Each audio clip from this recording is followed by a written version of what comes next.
Hey everyone, welcome to Monday-Runday. Sorry I had a slow start today.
Hey everyone. Hey Gus. Hey Raylan. You got Sean Dockman Productions.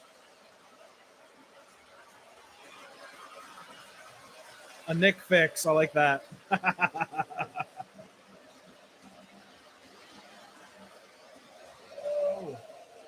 Go, go, go. Kim, how's it going? Put this down a little bit.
Hey, Alice America, how's it going?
So I get it to do it. Nice. Hey everyone, how's it going? Happy Monday-Runday. I got to catch up on some comments here. Oh man, just playing around with this Steam Sounds Tender is so much fun. I love the sounds in that thing. So let me spin you guys around. I'll put the camera back in the magical spot there. It's actually a really good shot of the town. Look at that.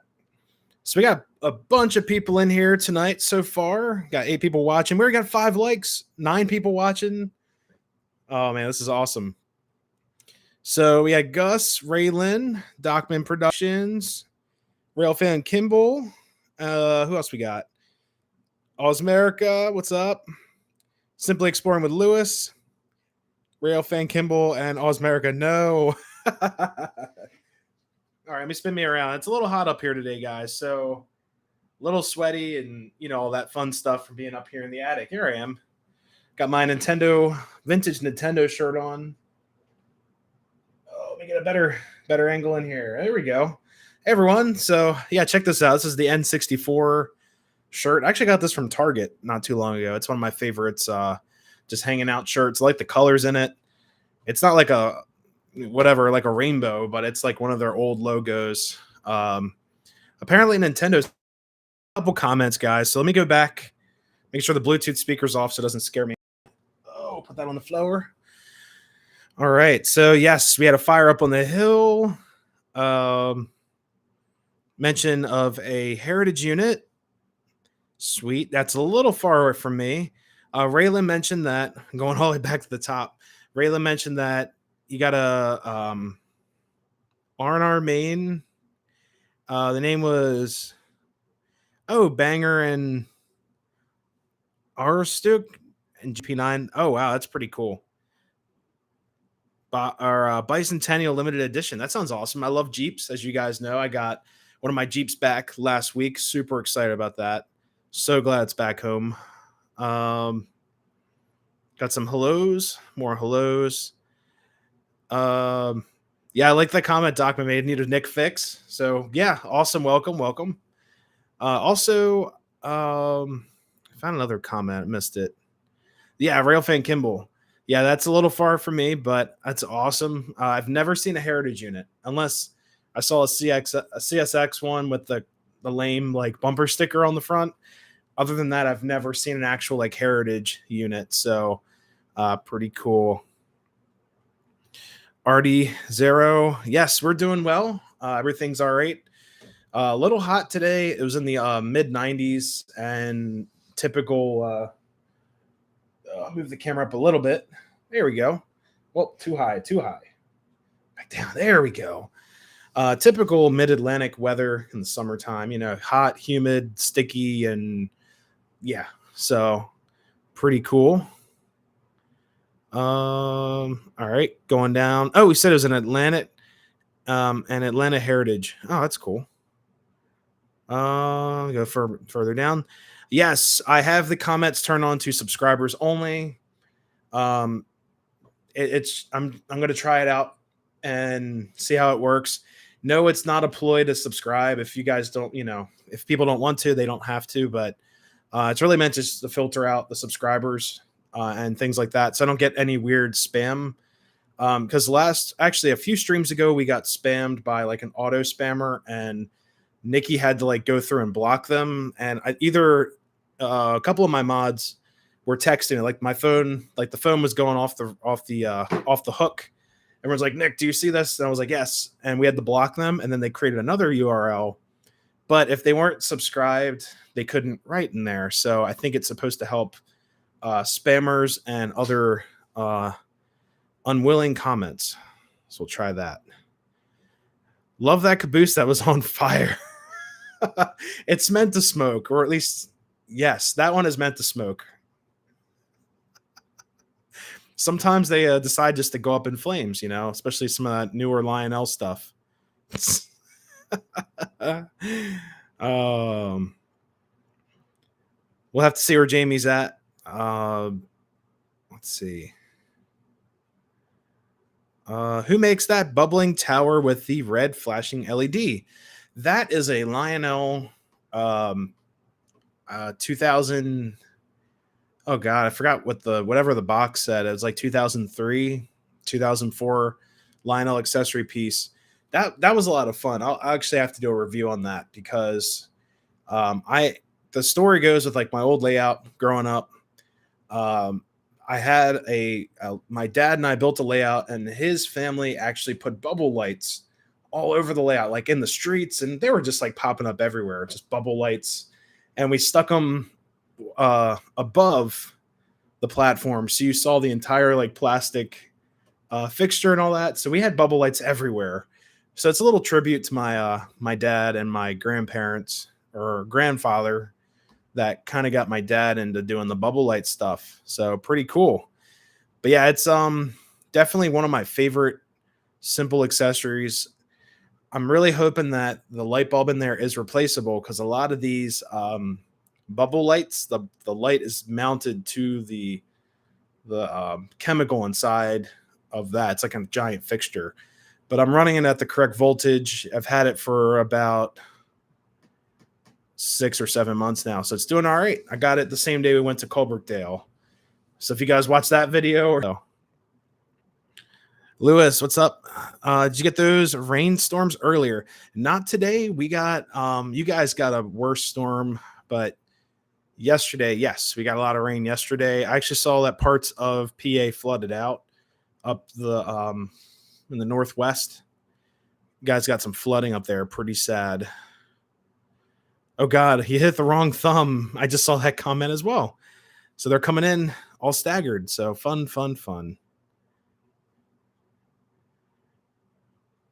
Kimball is 2 miles. Oh geez. Cyclonic conditions forming. Oh my God, that's awful. That's terrifying. If I saw that on TV, if this thing said there's a cyclone coming towards your studio or your house, I would hunker. I'd go hide in that thing. The door of no return. Or actually, I have 2 of them. I go hide in there and pick my favorite train, which would probably be my probably my 2025, and I just give it a big hug. Just wait for it to be over.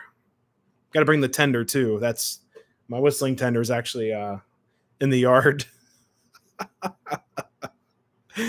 Oh man. Railfan Roger, how's it going? We have Matthew, the RBX man. Hi. Welcome. What else we got? Comments. The puffer belly at Strasbourg. Oh geez. Almost to 600 subs. Awesome. For your channel or my, because I think I'm getting close to 600 too. But congratulations. If that's your channel, yeah, congratulations. It takes a lot of work. YouTube has been so much fun. I've met so many awesome people. A lot of people in the chat, I've either met them through YouTube or met them in person while doing YouTube. It's just so much fun. So congratulations on that. That is a big feat. Like I remember getting to 100 and I was just like, oh my God. Like last week, I think we talked a little bit about that too. But yeah, the 600 mark, that's something to be proud of. Even if you have 1 subscriber, that's something to be proud of. Everyone is,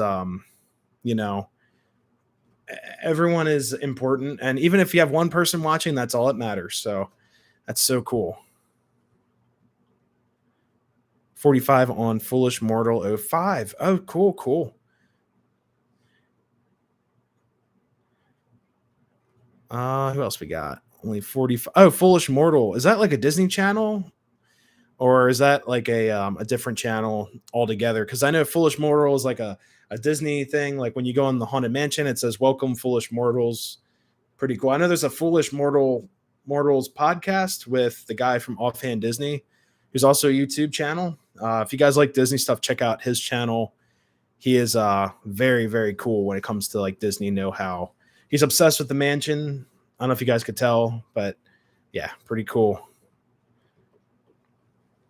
Got my outdoor layout set up, waiting for the storm to hit and go outside to play. Yeah, I'm trying to do a garden railway here sometime. I've got an old Aristocraft 040 locomotive I'd love to put outside and let it run around. And maybe get like a Pennsylvania Jeep in G scale and have that roll around. Should be pretty cool. Yes. Yeah. Met Sean at Northlands. That was so much fun. It was crazy because we were all walking around and him and I stopped in the O gauge or O, yeah, it was O gauge room. And we were just like, oh man, this sucks that this isn't running right now. That was just the vibe I got from that. Him and I walked in the, like, literally the only room that had potential for having O gauge trains run, because everything else there is HO. And him and I are just, it's amazing, but we love our O gauge, O scale stuff. And we walked in there, I was like, man, none of this stuff's running. It's like, seriously? But yeah, it was a great trip. I want to get back to Northlands. I don't know when. It's kind of a distance, honestly, but it's definitely worth it. If anyone is around, or even if you have to drive there, they have a huge parking area, tons of things to do around there. There's things to go to eat, get fuel. Can't pump your own gas in Jersey. That's a new thing I wasn't used to. Oh, there go my crossing gates. So yeah, the crossing gate new T. Interesting with the gas pump. I'm going to turn that off so it doesn't scare me. Oh man. All right, Matthew said it's a different channel. All right, that's pretty cool. I had a channel with my own name in it, and I got rid of it. But I was doing like Halloween reviews and stuff, and you guys will see some Halloween stuff here and there on this channel. It just won't be until probably October 1st, and I'm going to do a Halloween style run day on the layout. I've got all this stuff, cool stuff planned, some special effects up here. Try not to send the smoke detector off, even though it hasn't gone off yet. I don't think it works, because I've lit up like all the smoke stuff here, and it still is just like, hey, I'm here. I blink, so whatever. All right. So speak of Jamie, she will appear. Hey Jamie, how's it going? Ray at Golden Leaf Railroad. Hello. Welcome. Eastbound Railfan Kimball by. Oh, cool. All right. Move down here. We have Dan. Hello, everyone. Hey, Dan, how's it going? Prepping some old, hardy Lima trains. Oh, man. Hey, Unique Model Train. Saw you sub to the channel. Welcome. Thank you so much for the subscriber or the sub. Loved your video on the Northlands tour. Would like to go there one day. Definitely check it out. If you ever have the chance, even taking a weekend, it's crazy. You won't see any O gauge trains.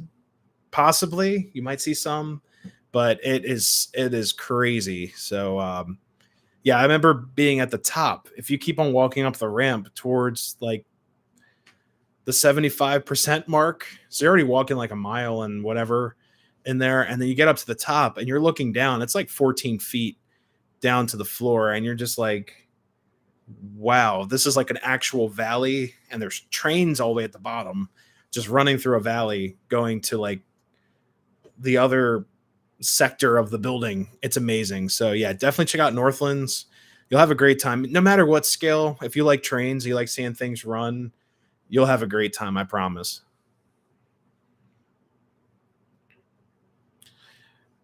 My birthday is on Halloween. Awesome. Yeah, I love Halloween. This whole room here is all Halloween.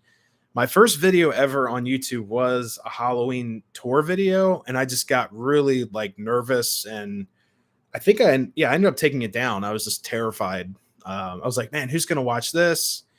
My other mistake was I actually posted it like the day after Halloween, so it's completely useless. But this year I'm gonna get on it. I'm gonna start setting up stuff, and if there's any trunk or treats around here, I'm definitely gonna take part, because I think we'll get more traction doing a trunk or treat than setting up in front of this house out front. Railfan Roger, message Strasbourg about adding a 611 whistleblowing and cab tour. Nice. Yeah, they unfortunately they don't allow filming from what I've heard. they don't allow filming inside 611's cab. I'm sure it's for liability and other reasons. They probably don't want people taking forever up there, like showing everyone the cab. It's kind of a safety hazard, but it's probably for liability. And they don't want anything to get posted online, and then things would get like maybe a violation. There's a lot of stuff that goes into it. But yeah, you can't film in the cab. You can film outside. Like Railfan Rowan did a video, and he did the 611 experience, which is $611 to operate the locomotive. And I think he was the engineer, and he flew a drone, or he probably had a camera guy doing the drone footage, but he had the drone chase 611, and you could see him like blowing the whistle and stuff. It's a cool little video, but $611, that's a lot of money. You can almost buy a 611 Lionel for that price. Like even like the older one, you could probably get two, like, or oh God, what's it, 612? I forgot which number it is, but I think it's 612. Lionel came out in the 90s. It's like 97. It has like the chuff smoke. You could probably buy two of those for $611. And they're even TMCC equipped or Trainmaster equipped. So yeah, I'd rather do that.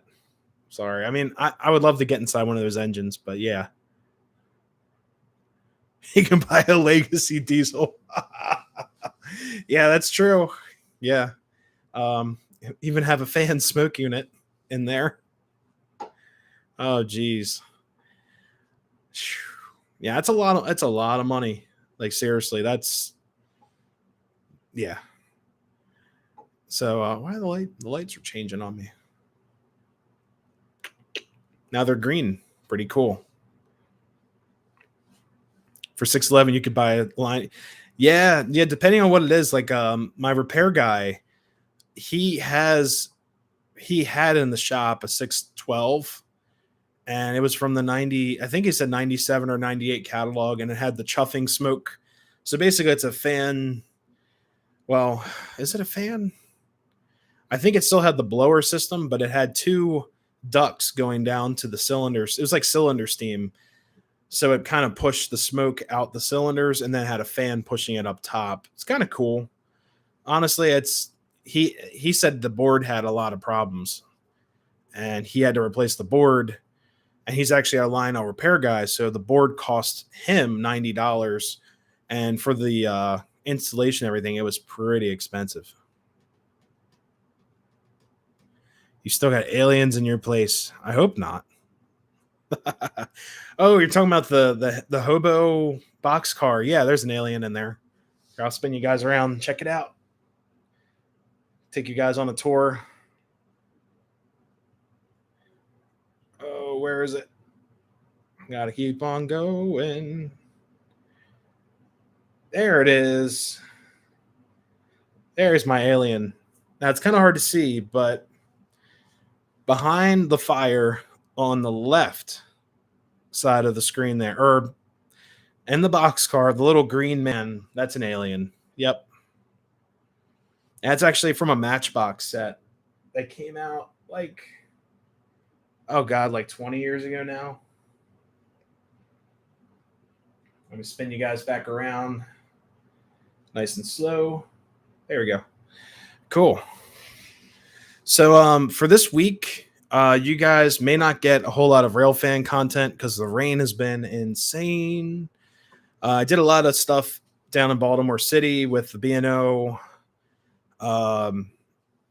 So those videos are already up. I got the museum video, like a really quick museum video out last, I believe, Wednesday. Wednesday. Got that video up, and that was so much fun. And what happened was the museum was closing. So I had to do like a speed run of the museum, which I did a more in-depth video or a different video like back in, oh God, it was December. It was freezing cold, and they had Santa. They had the Santa trains going and the pancake breakfast, even during the pandemic stuff, which I'm happy they did because they're making money and B&O needs more money. So Be pretty cool. I have to still watch those. Yeah, you'll just yeah, just I'm on TV. The Diesel Day, I did a lot of captions. They had a guy talking with a microphone, and all I heard was like, sounded like this out in the, because the diesels were so loud. They showed up, and he did a little bit of information on them. I went on their website and just retyped some of the information. It was a good event. So yeah, best in show, definitely the Conrail that you guys saw. Between that and the Chessie, I believe it was a GP38, GP40. I should know. I did the video. But yeah, it was a great time with that too. Yeah, guys, keep an eye out for Jamie's video. Wednesday. Okay. Yeah, that was so much fun. Wish I could have brought all of you along. Would have been great. And there's tons of room if you guys ever see any more diesel events. What's the other one coming up is First Responders Day on, I think, I want to say it's September. And last year, into a diesel crashed into a car. They ran it back and they did a rescue demonstration why you shouldn't pretty much park on the railroad tracks. And the train just came in and plowed that thing. It was just like butter. It tore through it, just like it was like you heard nothing but just plunk, and it's gone. So definitely check out if you guys are near the Baltimore area. Look out for that event. One year they actually had the First Responders CSX locomotive coming out and join into the festivities, but I'm not sure what they're doing this year. I missed it like 2 or 3 years in a row. I've never gone, and it's a newer event. So, but yeah, look out for that. And their website's got all that stuff on there. So it's a good museum. It's nice and safe. I know a lot of people are afraid of Baltimore. I'm afraid of Baltimore too. But just come on out. Look at some trains. It's all gated. Your car will be safe. Free parking. And as I'm saying, this Baltimore and Ohio Railroad YouTube channel, Fast Norfolk Southern Coal Train in Despuchanta, Virginia. I butchered that. I'm sorry. So yeah, probably everyone here knows B&O Rail. Huge channel. What's wrong with Baltimore? The aquarium is nice. Everything outside of the aquarium, science center, and railroad museum. No, I'm just kidding. I grew up around there, but it's a safe place to go see some trains. Even though it is in West Baltimore, you guys will be fine. It's fenced off, and yeah, it's all good. How's it going, Heath? And his stream starts, I believe, in a half hour plus, like 45 minutes. So yeah. Is Baltimore worse than New York City? Oh God, I'm not sure. I mean, I don't know. I haven't been to New York in a while, so from my personal experience, I'll just say Baltimore because I've had more stuff happen to me in Baltimore than New York. He's trying to stay awake so he doesn't miss his own stream. Welcome. Oh, geez, you guys are great. Lewis, once you leave the Inner Harbor, you're asking for it. Oh my God. So, anyways, in other train news, before I get on a Baltimore tangent, this weekend is the Kutztown train meet. It starts early as heck in the morning. It's like 8 to, they say like 1 or 2 on the flyer. To be honest with you, they start packing up their stuff at like noon. So you got a nice 4-hour span to look through everything. It's mostly an O-gauge show and parts, a lot of parts. They got a couple parts guys out there. They got one from, I'm looking at his card right on my desk. It's called Train Works. He's got every like post-war, some pre-war parts too, like new old stock in little bags. But he's got like everything you could possibly need, like add-on cars to auto loaders to like these missiles. He's got like 6 packs of these things.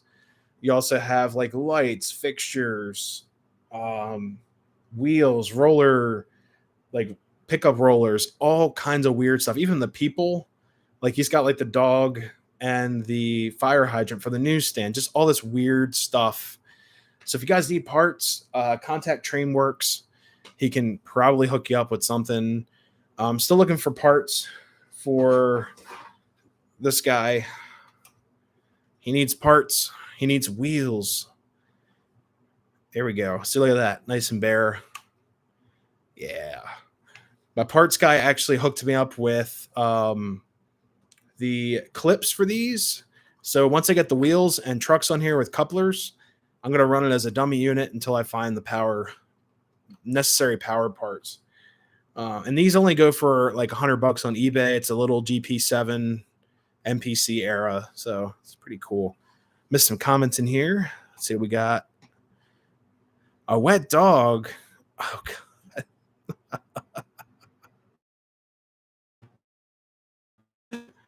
Jeez. Once knew a brunette. Oh, man. I'll take New York any day. Oh, my God. You guys are great. Is she no longer cute or no longer brunette? Oh, my God. New York City is the best city. Wouldn't know either. I haven't oh my God, 30 years. She may not be okay. I'll guarantee she's probably not brunette. She might be, she might be graying up. I don't know. Oh man. Wait till this mop turns gray. I'll probably end up shaving my head by then. Everyone I know that had long hair in like the 80s and 70s and 80s, they're all bald. Like, so it's my inevitable ending of this hair. I'm just going to become bald.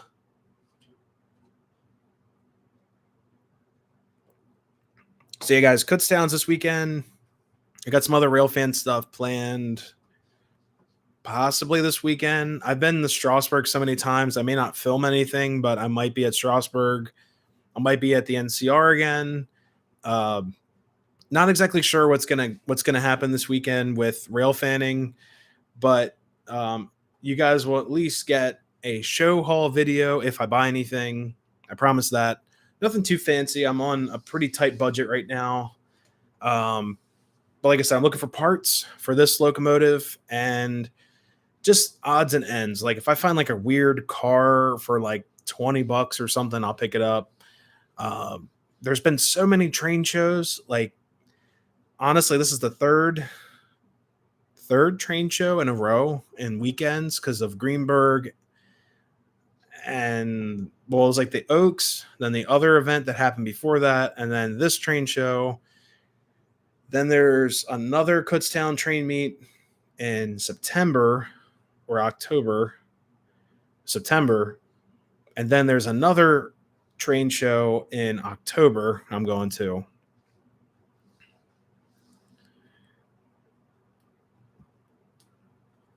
Still has long hair and black too. Oh, good. Yeah. Got to keep the hair. I love it. I haven't had sunburn on my neck in like 4 years. It's awesome. NYC East Side have hotel rooms that are, oh God. Grand Central Station is such a beautiful place. I walked Grand Central a while ago. I would say like 2005, and it was cool. We didn't see any trains. We walked to the main area where the clock is in the center of, I think it used to be like the newsstand or the ticketing stand or something, but it was like a big clock in the middle of the station. And then we saw the station board. We saw all the letters flip through for all the trains coming through. But I wish we would have spent more time there. And I didn't have a phone at the time. Actually, no, I did not have a cell phone at the time. I didn't even have a camera at the time. It would have been a flip phone if I did have a phone. But I think we just went to see the station. We saw the lobby, and then we left. Now, another great station I've been to is Union Station in D.C. That is an awesome station. There's so much to do there. It's like a mall. Like really, you walk in, there's like newsstands and food places, and you can hook up to the subway, and it's a lot of fun just walking through it. And actually, the only bad thing with DC Station is that you're not permitted on the platform unless you're boarding a train. So their platforms, excuse me, for what I could tell, are basically like they are like this, like they spur out like that, and then each platform loads, and the station comes down like that. So you only load on each one of these like branches coming out. They also have other platforms up top, but I think they're for I forgot what they are for. But the electric lines and things like that, like the catenary tracks, are down below, and the other ones up top, I think, are diesel, or I forgot. It's been a while since I've been up to the top platforms, but it is a gorgeous station. Tiny Town Trains, what's up? Welcome, welcome. Hopefully you're doing well. Yeah. Sorry, I was getting your comment out loud and got confused. But yeah, we're doing all right. It's been a crazy, crazy weekend with just staying inside because of the rain. Did a lot of work up here. I did some LED mods, some stuff like that. Still got some other videos to film. Always, always, always. But yeah, I've been doing a lot of LED conversions from, I don't know what line I was thinking, but some of the Caboose that I have, or Cabooses, they put halogen lights inside them. So they heat up and they blow up. I don't know why they did that. So I took the halogen lamps out. I took the halogen, what do you call it? The fixture out of these Cabooses, because it was literally melting some of them from the inside out. And I put LEDs in. So pretty easy to do that.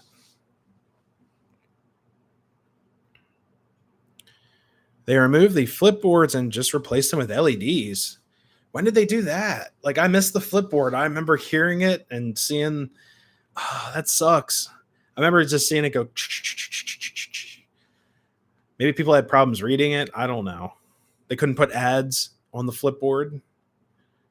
That's really disappointing.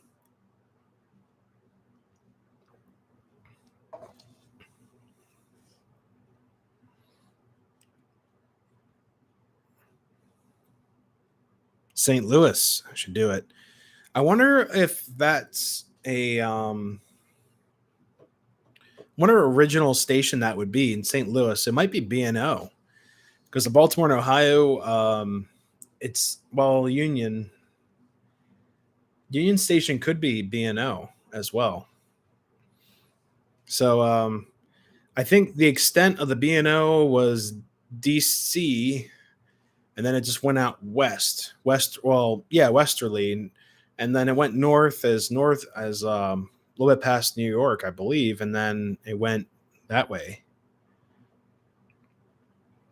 Railfan Roger, pick a number between 1 and 3. Oh God, 2. I'm afraid to pick a number.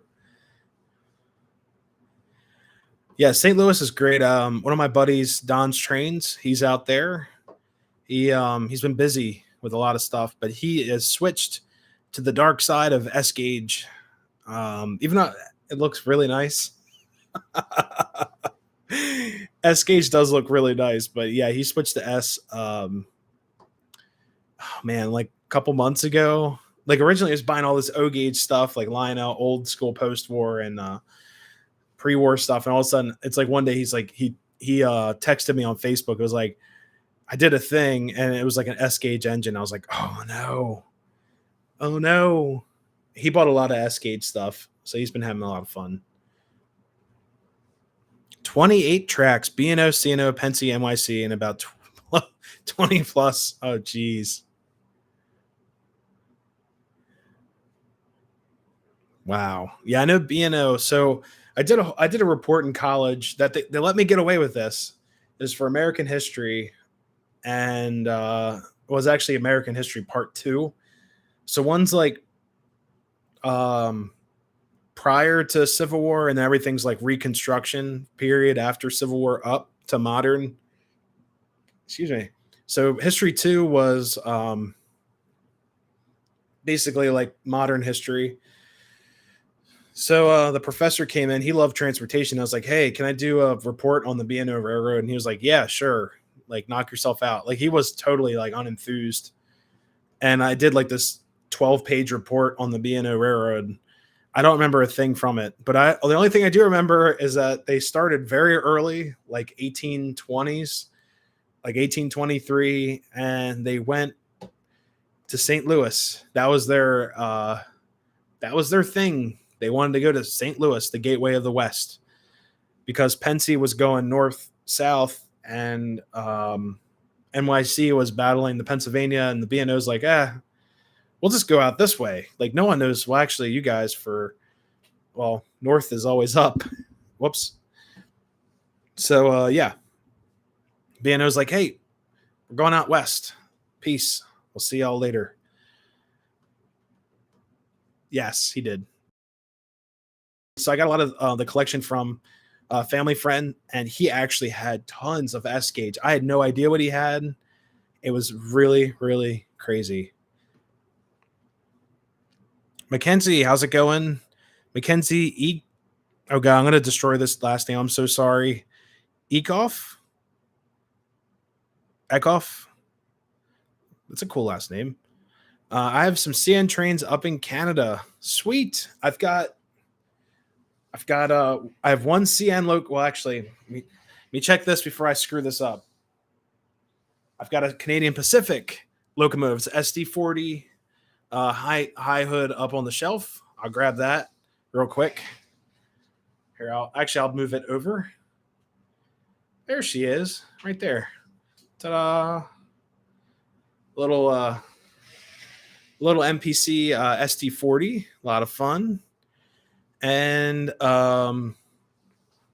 yeah, that's my only Canadian locomotive as of right now. But I've got a CN, or is it's CP? I've got a CN hopper, covered hopper, and then I got a CP bay window caboose somewhere under here. And then I've got a couple of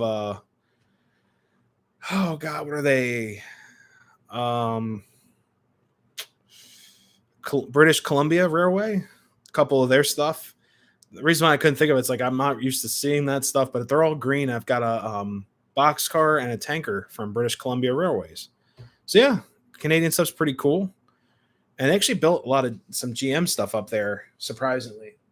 Let me move this back. Here, I'll do that so you guys can see the part of the wall. Is someone really a friend if they model S? Don's a cool guy. So yeah, he's still a friend. A flyer, American flyer. I don't think I have anything on this layout that's flyer. I mean, honestly, I don't. No. Do I have flyer on here? No, I don't have flyer. I was thinking about it. I'm like, no, that's Marks. I've got some Marks pieces, but Marks was like the largest toy maker in the world back in the day. But yeah, I've got some Marks pieces. That's about it. No flyer up in here. Not even my American flag or my American water tower. Nope, no flyer. I just got the notification for Heat Stream. That's starting in 30 minutes. Oh, man. I did a history report on the railway history in... God, you guys are hitting me with all these hard names to pronounce. Wollongong, Australia? Hopefully that's it. I've never even heard of that railroad. That's pretty cool. Like, there's so many railroads in the world. I've know a couple British railroads, but I don't know anything down like Australia. I remember Train Simulator. Oh God, it was like trains. They had a bunch of Australian maps from God, so long ago. But I used to play their maps in Australia and run like it's called like the HGTV locomotives, and I would just crank them so like 300 miles an hour and just fly on this railroad. It was a straight shot, literally from it was like the desert, and I used to use it as my testing ground, things like that. It was a lot of fun. Mackenzie, yeah, it's good. Okay, cool. Yeah, I didn't want to butcher anyone's names. I'm so sorry. I was busy running trains. Robert, how's it going? Busy running trains. I forgot about Monday-Runday. Now I'm here. Hello. Hey, welcome. We'll get running some trains soon, I promise. I always say that and we get on a tangent, but that's what Monday-Runday is all about. You guys are great. I have an S scale set, but it's made by a small company called Lionel. Oh, never heard of them. Yeah, especially, these guys must be spelled differently. I have no idea what those are back there either. You have to bring donuts since you were late. My God. There's actually so my work has a Dunkin' Donut in the common area, like the food court inside the building. So it's a secured facility, but it has a Dunkin' Donuts in it. And the funny thing is that they said that their donut truck was like super late and they didn't have donuts. So people were like pissed that they're like, we went to Dunkin' Donuts. They didn't have any donuts. Like that was like the talk of the office. They're like, oh, Dunkin' Donuts was out of donuts. I'm like, well, then they have like bagels and you can get like snacking bacon, literally bacon covered in cinnamon sugar. It's like that'll work. You can get an iced coffee with lots of caramel drizzly stuff. But people were just so ticked. It was so funny. Like, that's all I heard today. It's like Dunkin' Donuts was out of donuts. It's like things happen. So my guess is that their truck either broke down or they didn't get a shipment over the weekend. Because Dunkin' Donuts used to make their donuts, or actually, a lot of those companies would make their own mix, or at least add, like, mix the mix, if that makes sense, bake it, and then serve it. Nowadays, they all get delivered from a facility.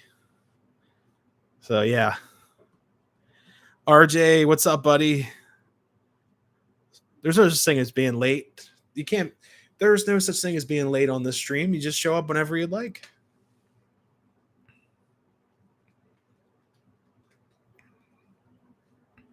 Uh-oh. I like that comment. It's hilarious. Oh, guys are going fast. Let's see. RJ, still under the weather.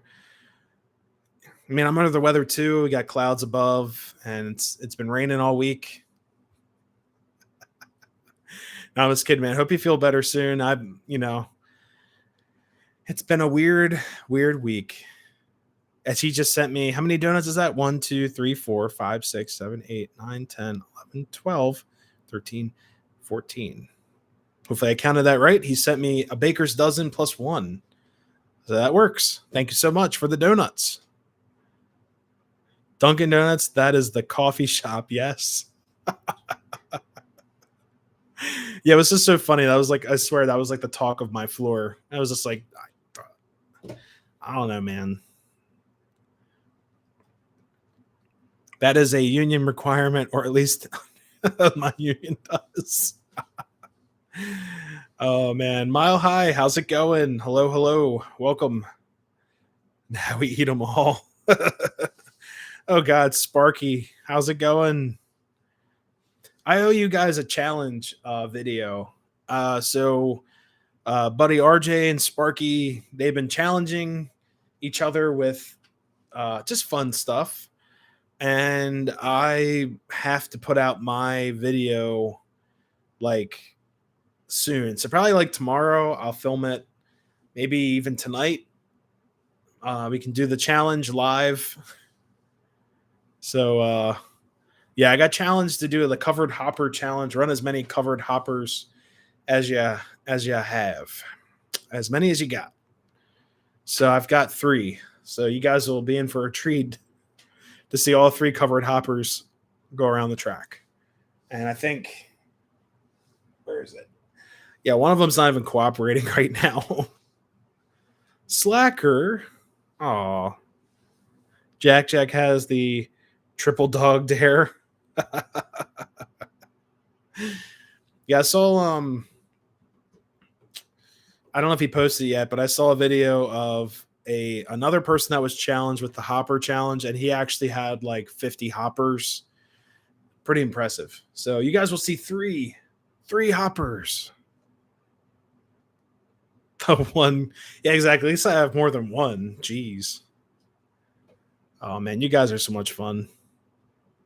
Do the challenge live. I think there is a passenger challenge. Oh man. The problem is I've got a bunch of passenger trains, like passenger cars. I could probably make like at the 12 or the 4x8. I don't know what the heck is this platform. This is a 4x12. I could probably make enough passenger cars to go around the whole thing and kiss the end of it with another car. I could do that one of these days. Be a lot of fun.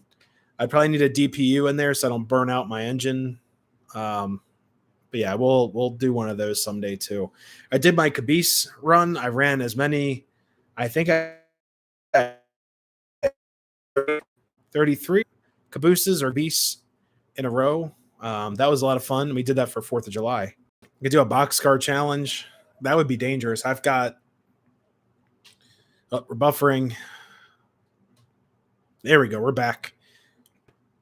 I probably have close to 100 boxcars. So yeah, boxcar challenge would not be acceptable. I mean, today I have 2 up the top and like 6 down below. So that's already 8. I've got tons of cars underneath the platform. Like I said, I probably have like 75 boxcars.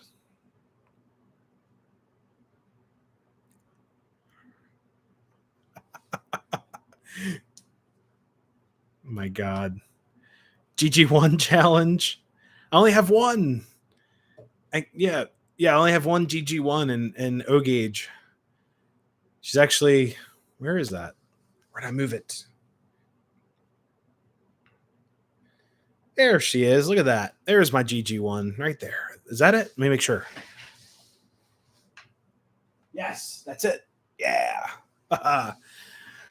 North Country Trains, welcome. You guys did a great show yesterday on Ours Trains, Corey's channel. That was a lot of fun.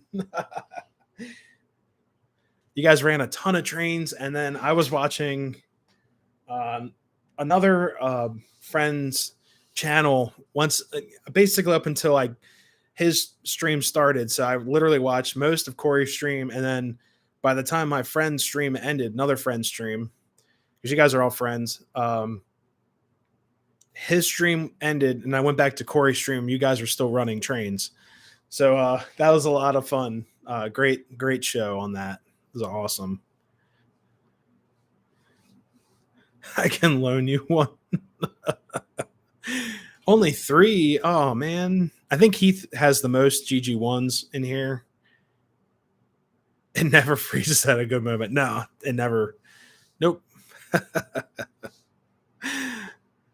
Oh yeah, I was on our streams last night. Feels like it's been longer than that. Yeah, I know the feeling. You guys did a great show. Corey's his streams are always so much fun. Like I usually watch his stream while running trains up here, and then whenever I can chime in, stuff like that. It's been a lot of fun. Hold on with that. Oh God. He's floating over the Pacific somewhere. You D&H guys. I'm hoping to be up that way in the fall. So a record only 3 hours. Come on, guys. That's it. Longest Sunday-Runday ever. Actually, longest Ours Train stream ever. Yeah. He just gets so excited sometimes. Yeah, Corey, he's so much fun to hang out with too. Like when we're at Strasbourg, oh man, he's awesome. He'll probably appear like every time I talk about someone in the stream, they end up showing up and they're like, "Hey, what are you doing?" I was like, "I was just talking about you." It's always how it works. But yeah, you guys are always so much fun.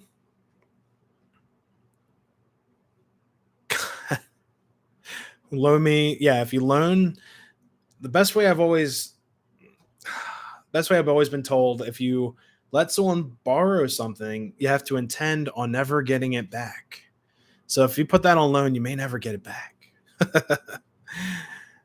For some reason, really want a later variant of Lionel 2026. Weird draw to it, like it was my past life train. Thinking about asking for it for my birthday. Could you run yours if you still have it? The funny thing is, I do. It's actually in the yard, and I plan on running that today because my older 2026, it's got a waddle to her. She's got some hips, so she's got some hips with that shake, or shake with that hips, whatever, whatever one it is, whatever one you'd like. But she's got a shake, so she waddles like she's got it going on. So that engine waddles itself around the layout, and it doesn't run as so it runs. It's a straight shooter, but the other one, she's strutting her stuff down the track. It's kind of funny. A lot of these engines, like post-war, they got the waddle because someone decided to drop them, or all that stuff. RJ, we need to find the graffiti artist. Oh man, you guys are great. Loaning someone your trains is like loaning your wife. Oh my god. Oh man, like when I was in the music stuff, just letting you guys know, at one time, well, actually not that long ago, I was actually in a band, and I always told guys, it's like you let someone use your drums or your guitar or your amps. It's like letting someone borrow your girlfriend or your wife, because literally those, music instruments and even trains are very expensive. So it's just something I always told guys. It's like, would you let someone borrow your girlfriend? And they're like, no, no, man, no. And I'm like, then why do you let someone use your drums? And they're just like, I never thought of it like that. It's like, yeah.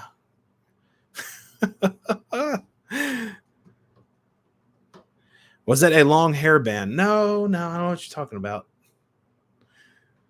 It was so funny. So the guitarist and myself had really long hair. Mine's like down to my shoulders now. I actually need to get this cut because it's starting to do the swirly thing at the end. His hair went down to his back, and then the other two guys in the band had like short hair. It was just so weird. Never understood that.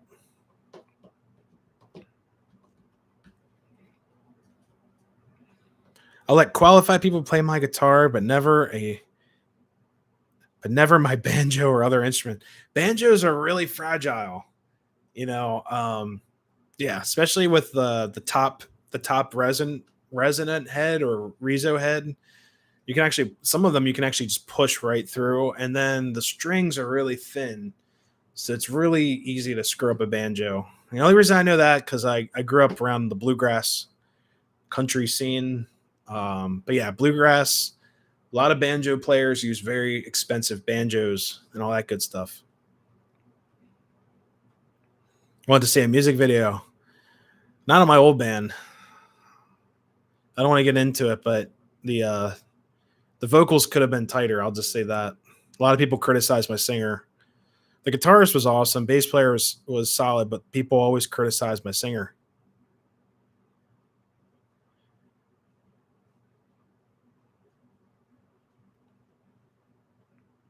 You can lend me anything. I promise to return it. Trust me. What type of music do you normally play? I was a rock musician, rock drummer. Uh, but really, I don't want to sound like, oh yeah, I could play anything. Yeah, but I was in a studio band, and we would be throwing all kinds of stuff, like play like a country style song, or a progressive song, or progressive rock song, jazz, swing, all that stuff. So yeah, I could play in the right fix, right musicians. I could pretty much follow in and get away with anything, but mostly rock stuff. A lot of 80s rock, 70s, 80s rock, and also like 60s music. 60s is a lot of fun. I'm a drama. Banjo tunes are always good. Yeah, yeah. especially filming trains and stuff. I like putting a little bit of, if it's like a steam engine, I like putting a little bit of like a little bluegrass twist. Sounds kind of traditional. Usually I try to match the music to what I'm filming. So if it's like a steam engine, you guys might hear some more rustic country. If it's like a diesel, you might hear some more like techno or funky modern stuff. Like F units, like these guys here, where there we go, like that guy there. I usually film like some like 50s style, maybe like boogie music, stuff like that.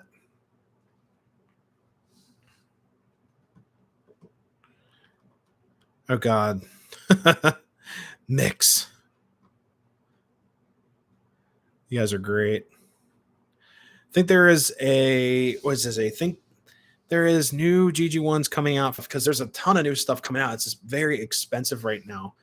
So it's gonna be pretty crazy to see how much stuff increases, especially with like they're talking about a lot of inflation right now. Um, I'm not sure what models are going to do, but I'm just seeing the prices of stuff go up and up and up. That's why I buy a lot of used trains, things like that.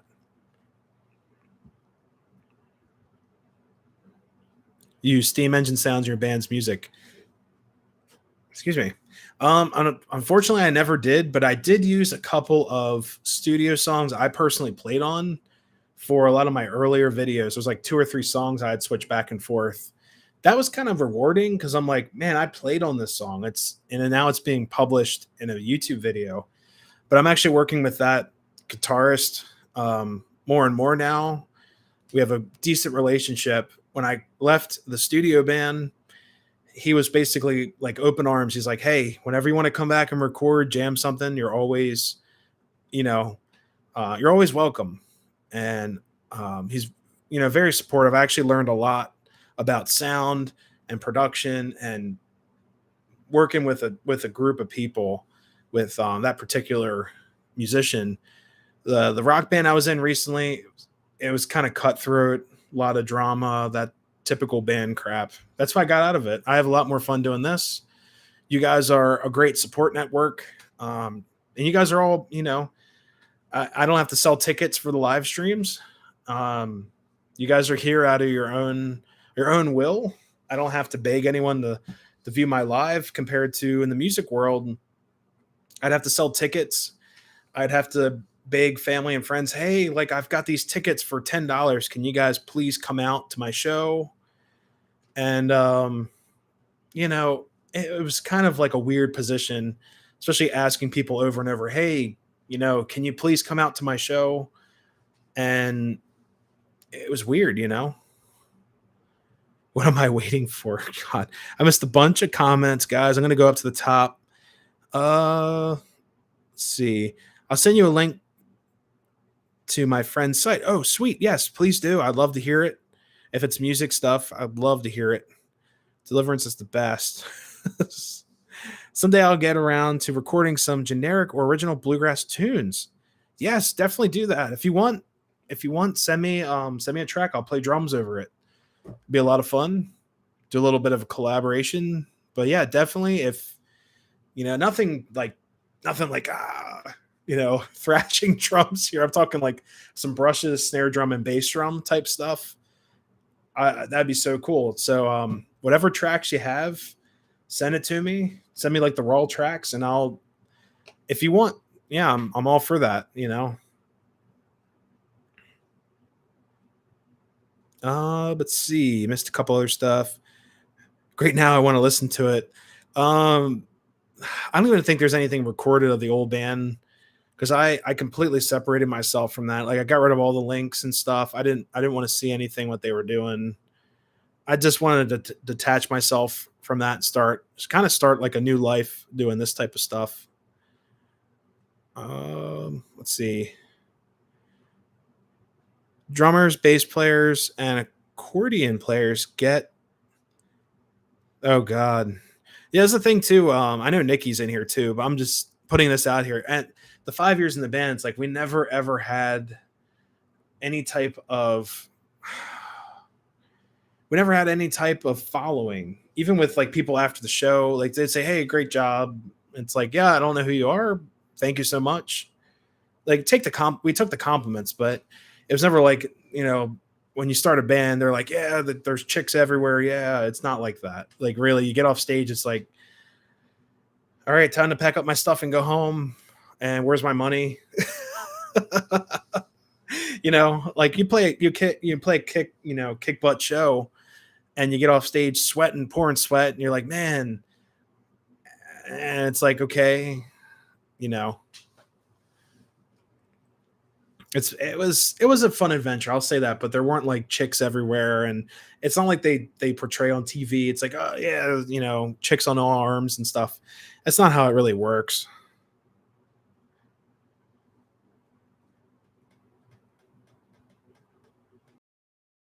And doing mixed style.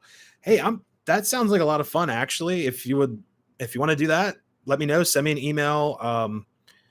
Yeah, that'd be a lot of fun actually. Because I know a couple other musicians that are also trained guys.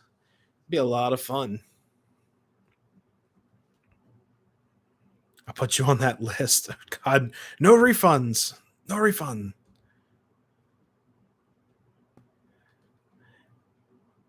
Every once in a while. Heath, it's probably buffering a little bit because it's hot up here. Actually, let me turn down my screen brightness. Try to save some. Holy crap, this computer's hot.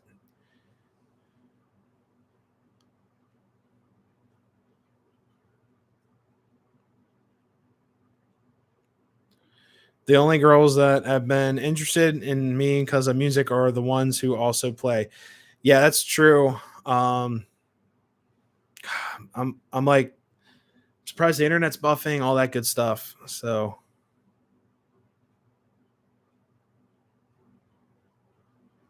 now you're doing trains, so there are chicks on every arm. Yeah, I wish. I got I got Nikki downstairs and trains. You know, that's not how it works either. If you play with trains, there will not be chicks on every arm. You'll get one that if she sticks around or if she can put up with it, she'll stay around. So thank you, Nikki, for putting up with my train stuff. She puts up with a lot. So yeah, very thankful for that. So I turned the brightness down on the screen. Hopefully we can cool this computer down. It's fully charged now, but hopefully that'll also help with retaining or getting rid of some of this extra heat,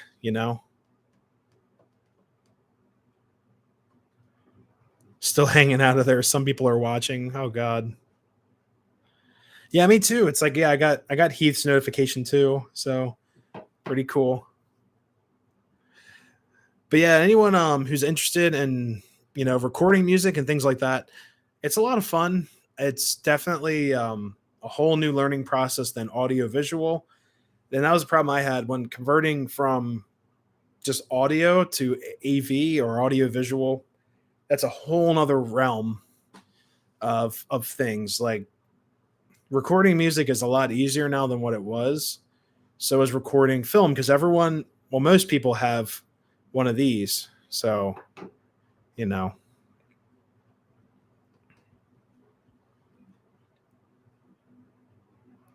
Hey, Robert, thank you so much for stopping by. I just saw RJ saying good night. See you later. Try. Oh, tired. We'll watch in the morning. Awesome. Thank you so much. A lot of work recording. Yeah, and doing video clips.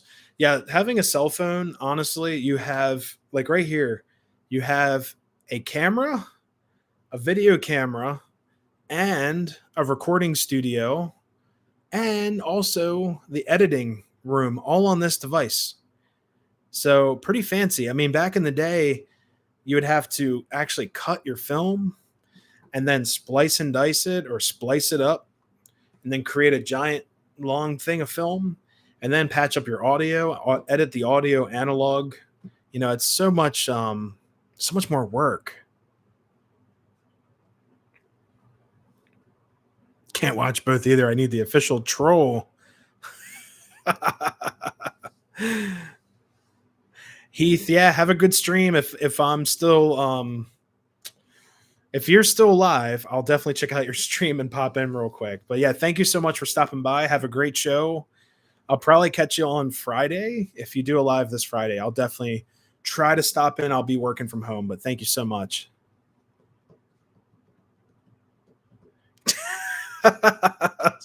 Sparky, thank you so much for stopping by. I'll get to running some trains here in a second. I'm trying to figure out what's going on with this power pack real quick. Oh, it's not plugged in. Look at that. You plug stuff in and it works. All right, Sparky, I'll see you. Thank you so much for stopping by. Whenever you're able to make it down here to the US of A, once he comes down here.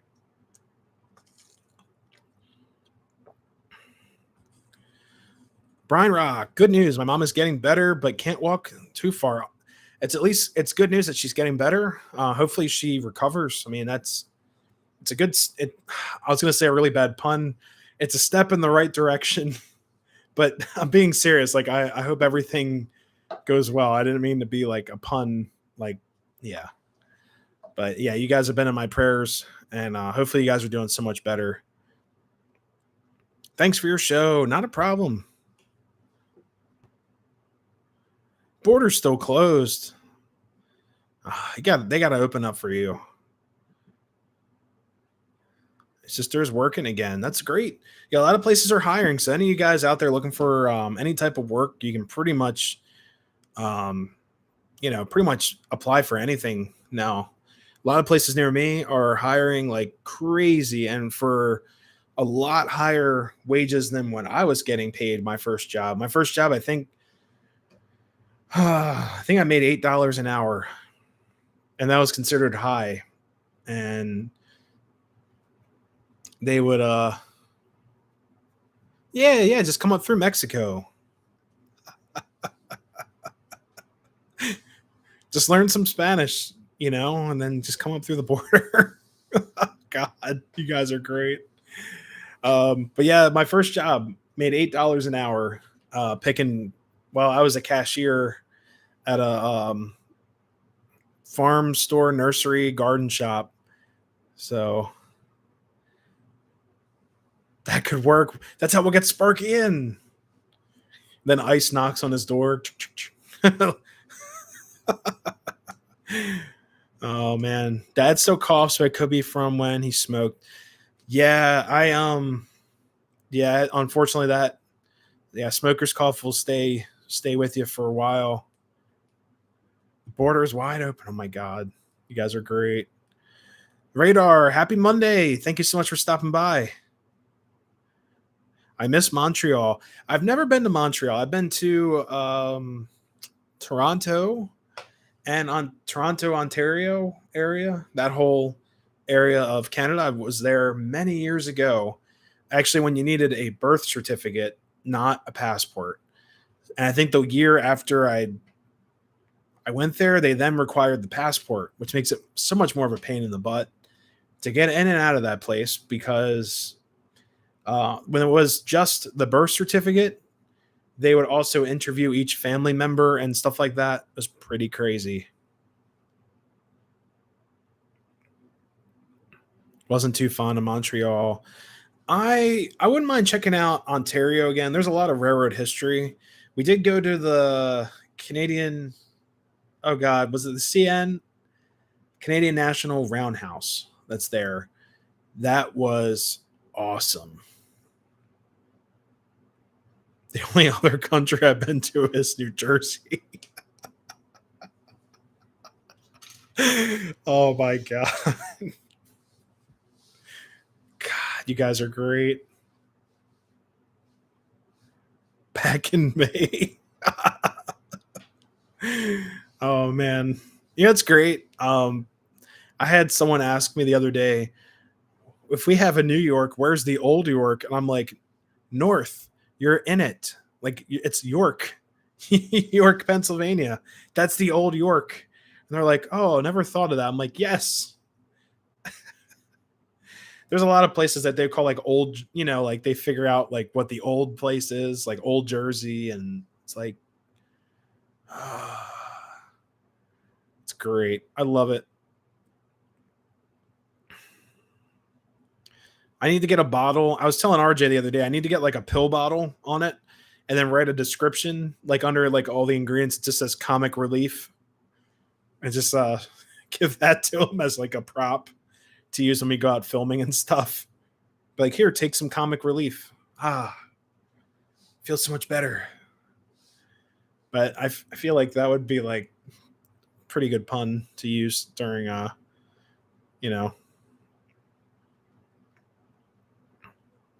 NJ for me. That was, yeah, the good old GG. Y'all gonna make me cry about my GG1s. I love them. Oh, geez. All right, so the stream's buffering again. Buffering. There we go. Could do that on a t-shirt. That would work. Yeah, just put a big old pill bottle like right in the middle, and it just says comic relief. No one will understand my pain. Being HO, I spend a good 2 hours trying to make locomotives run at the same speed. Oh man, I'm so sorry. It's just funny to me because like my stuff, you know how O gauge is. A lot of you guys are O scalers, O gauge. Sometimes the trains just want to fly, and sometimes you just got to let them do their thing. They just want to fly.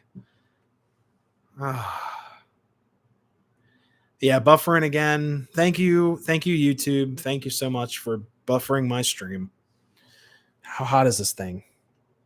God, it's hot.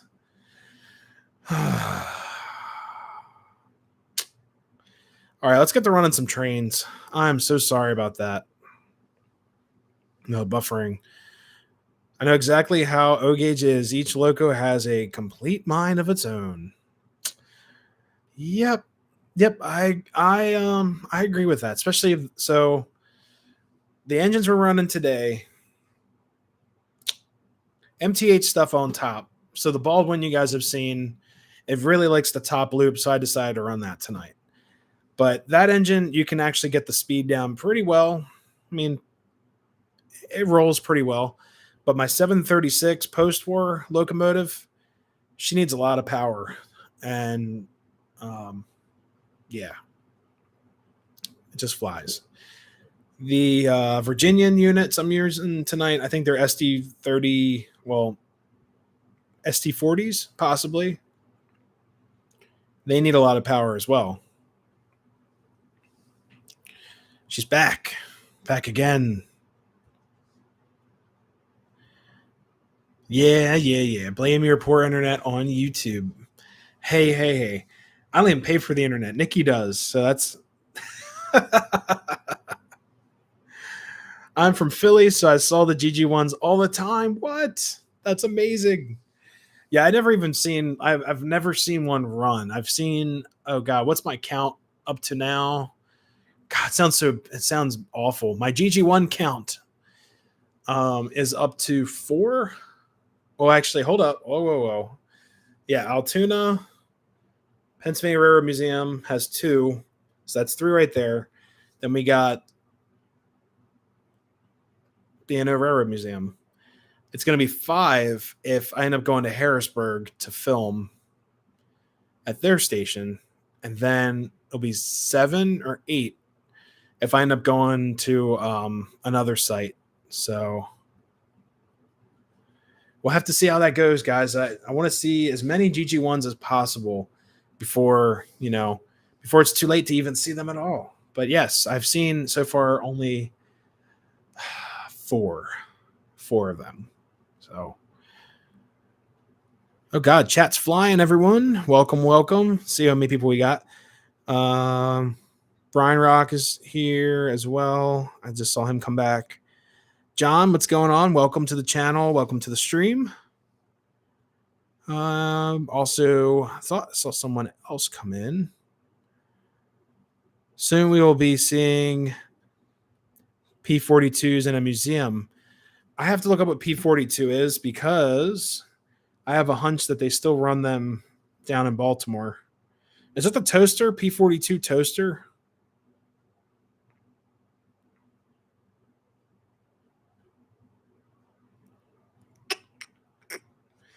No.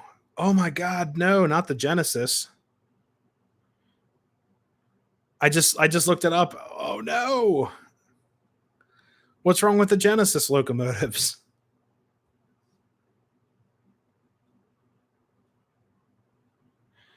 Yeah, they used to be all silver. They used to look really they used to be pretty hot, honestly. Like honestly, the P-42 was like I remember when that set came out from Lionel or MTH had them and they were like all silver and they were so cool.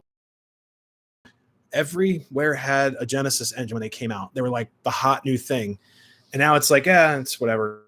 But I think they look all right. I mean, it's oh god, the stream's buffering again. Here, we move my phone away from the computer. That might help too. Actually, let me turn the Wi-Fi off on my phone. That might help.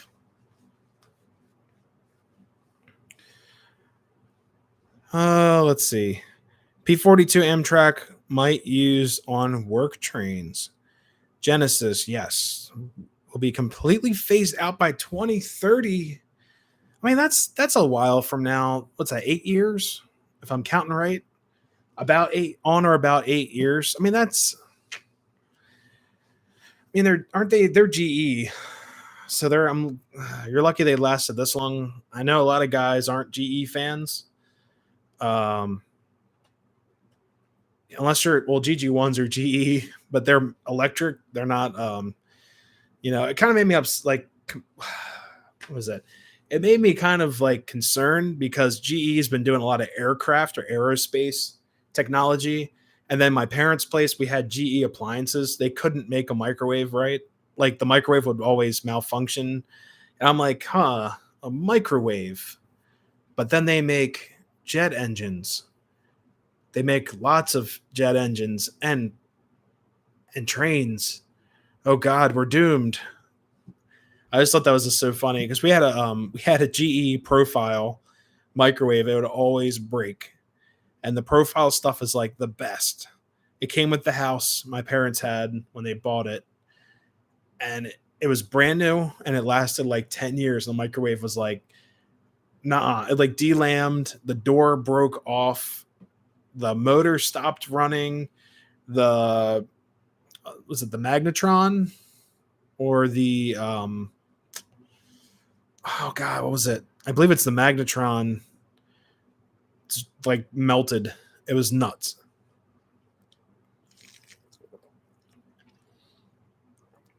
ALC 42 locos will replace the P42s.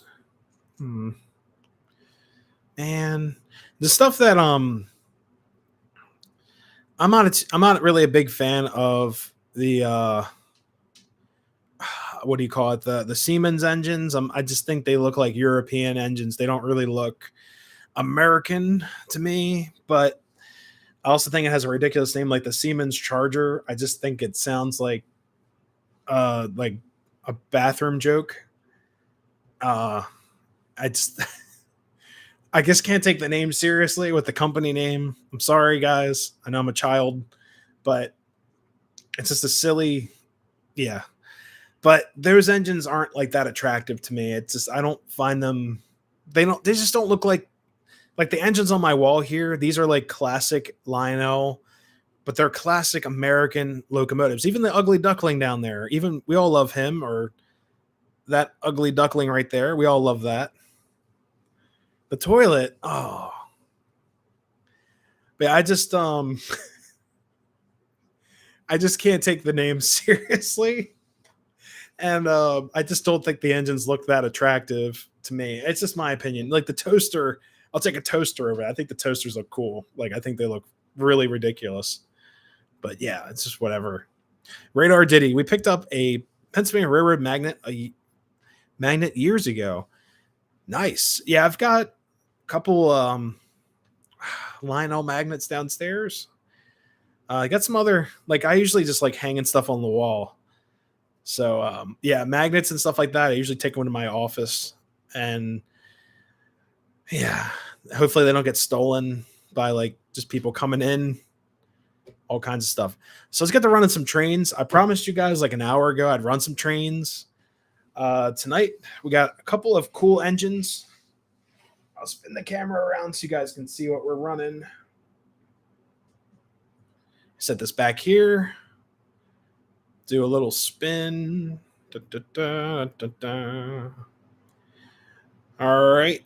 All right. So, on track number 1, we've got the Lionel Classic Post-War 736. She's back.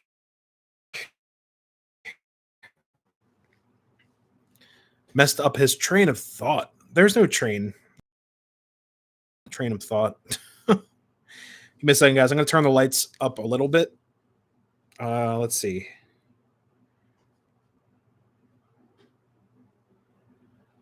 All right. It's trying to find my lights. The Bluetooth is like, yeah, I can't find you. What you doing? All right, let's see. Give me a second, guys. The technology has to catch up. All right. So I'm going to turn these off for a second. We're going to switch to something a little bit brighter so you guys can see the trains. We'll do warm light. All right.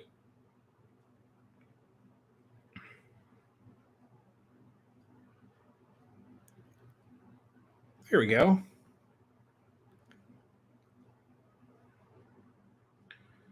Cool. All right, let the camera do its thing.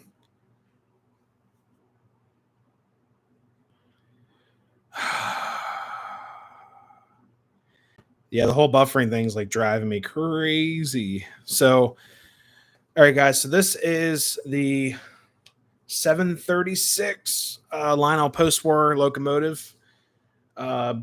This one's been restored and everything, and I had it at the shop recently, and I never really send things away. I always like doing it on my own, but it was before a train show and all that stuff. I could have replaced the parts myself, but it needed a new pickup roller, which is like right under here. So every time this locomotive would go over a switch, it would actually turn off the engine and then flip it into neutral. And then, yeah, it was kind of annoying, but that's what the engine did. So it's all fixed. It runs pretty well. On track number 2, here, I'll move this guy out of the way.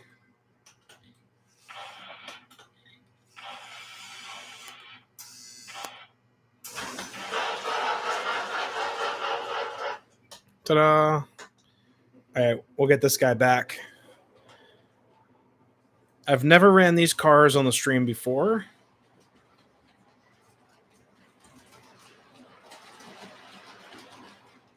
There we go. We've got Virginian units. These are SD units with the old school Virginian. Was that a warranty fix? I wish. The engine was made like in 1952, 54. See, I don't think it's a warranty fix. Hey, North Country, thank you so much for stopping by. Have a great week. Have a great night.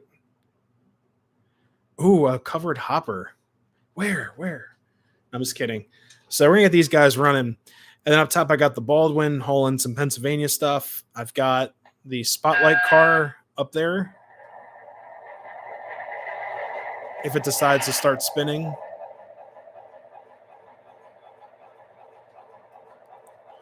Can't speak proper English. Oh, no.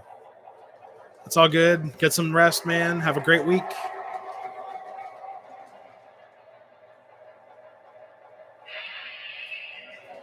I think the Spotlight car actually turned itself off.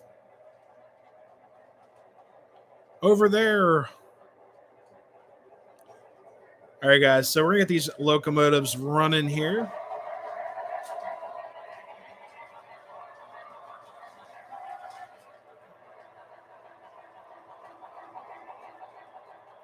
Let's see. Get it nice and crawling.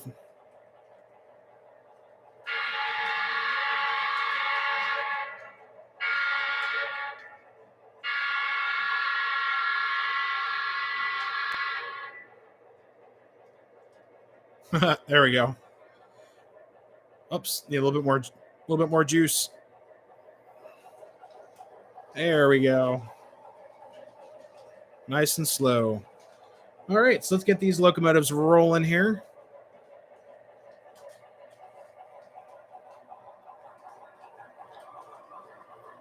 And the Berkshire that's back. I got the steam sounds tender hooked up to her.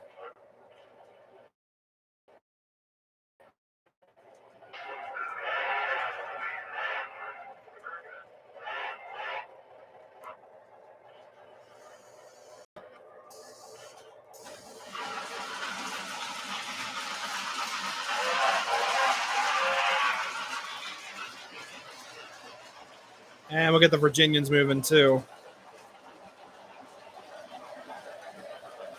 The Virginians, unfortunately, do not have any sound to them.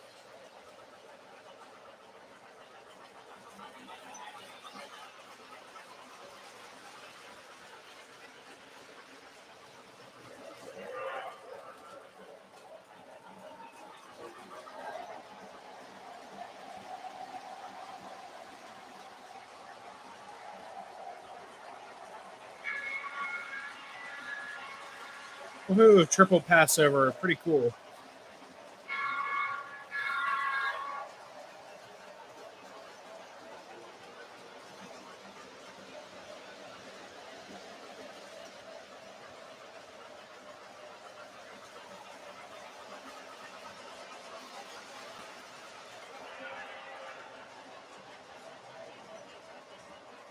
Your ear even closer.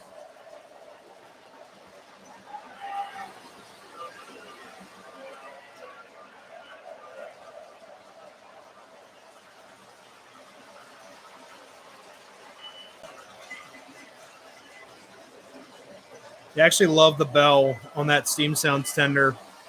Sounds so nice.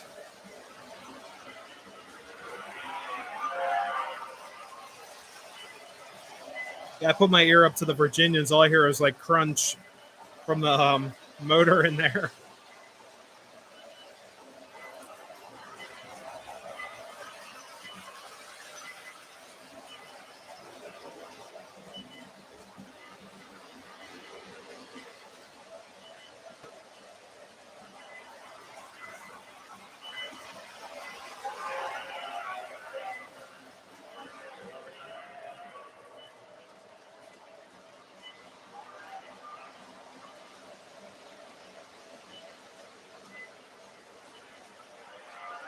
What noise? There's no noise.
Whoa.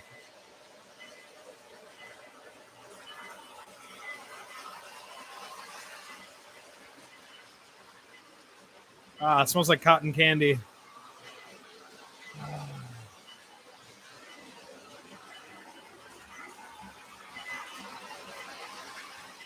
wonder what they're doing at Caboose.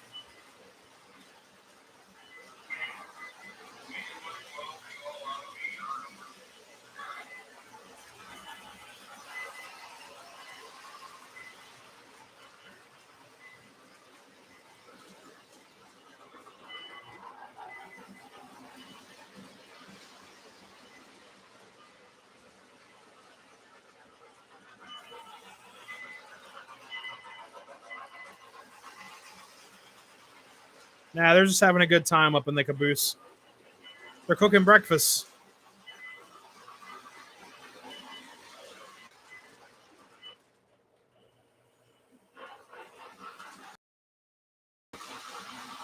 Cheech and Chong. Hey, man. Oh.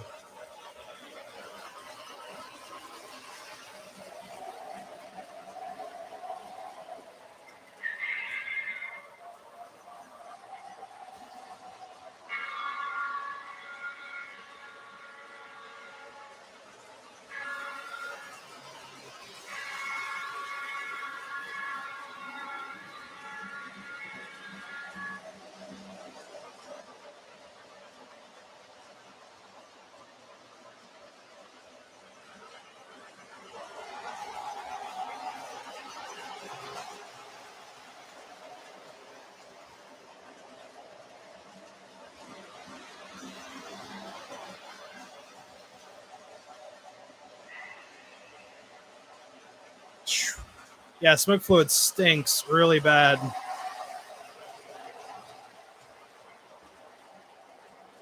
Cat misses Uncle RJ.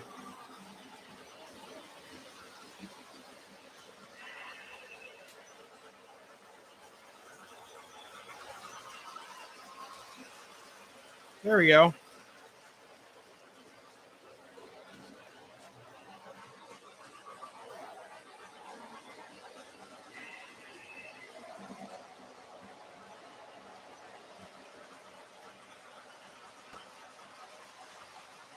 Oh, man. Let me give that engine a break. Whoops.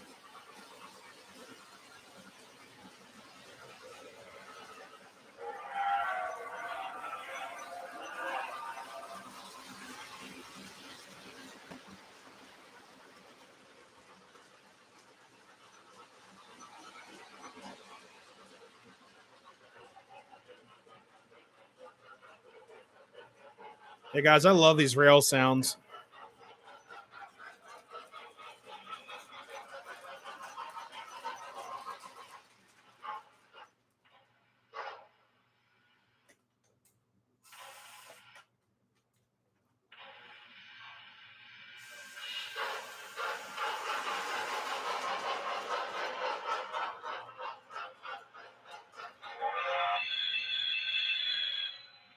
Ow. That's the squealing brakes. Now, the thing is with these rail sounds tenders, I think they had a modification to them that they actually put a battery in them to kind of replicate the Proto Sound 1 sound effects. Now, this tender does have a battery slot in it, but they taped over it so you can't put a battery in it. So I don't know if I should put a battery in it, but I'm just not sure if I have to charge it up or something, or if it's a rechargeable battery or a a brand new battery. So not really sure. Randall, what's up? How's it going, buddy? Hey guys, the chat has always been wonky on this channel. It's like guys, they pop up whenever they want, and then they don't show up in order. So I saw RJ saying, "Hey, Randall," and then I looked, and then Randall said, "Hey," or "Hey, everyone," or "Hello, everyone." God, I'm sorry. So I will eventually get to all the chat. I promise. Oh man. So we're gonna swap this locomotive out. I might do a switcheroo. Whatever. You know what? I'll just do this. Oops, now I'm stuck on the cords. I'm gonna take this engine off the track. All right. I heard it on ours trains yesterday. It's called the 050 switcher, also known as the 050. So I thought that was hilarious. Man, this tender is hot, really warm. So put that down here. All right, guys. So let's see. All right, what do you guys want? The F unit or another steam engine? Do you guys want the 2026 or the F unit? You guys let me know. I'll take your guys' requests. F unit. Okay, that's one for F unit. Of course, it's buffering again.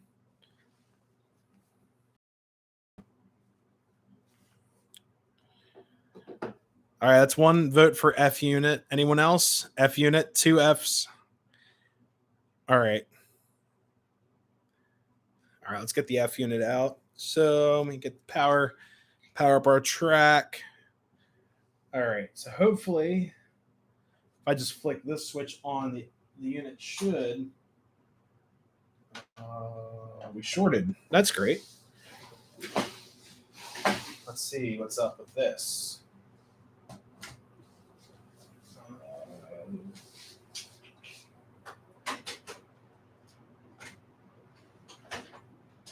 Is that everyone on track here?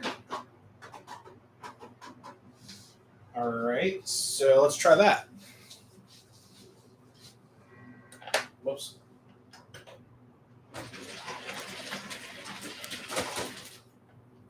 Nice. Short out again. All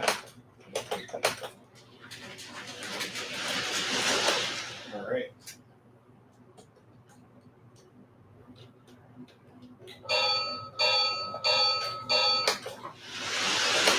Oh.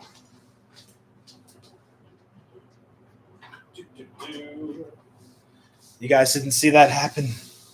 Raylan's like, GG1, no. GG1. We'll get a GG1 eventually. I got some other engines in the yard ready to roll. So it's just.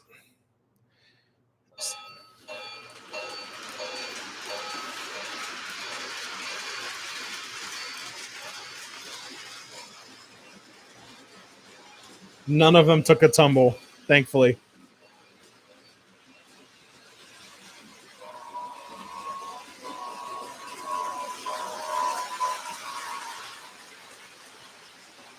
There we go.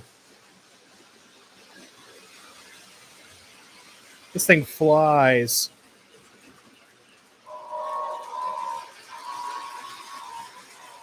Funkmaster, what's up, man? How's it going?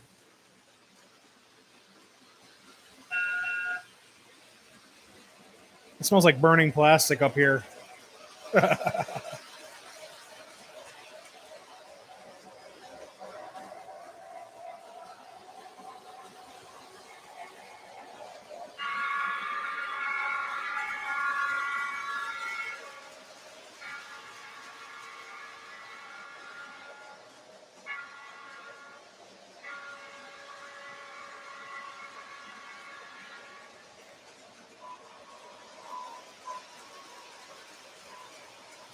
Which one? The up top or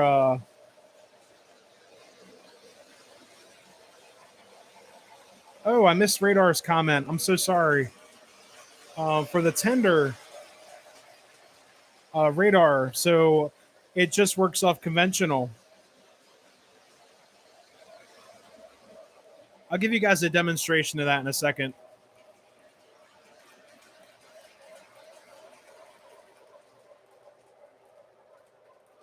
So actually, here's the cool thing. If I turn off the actually, I had a question about which engine was which. So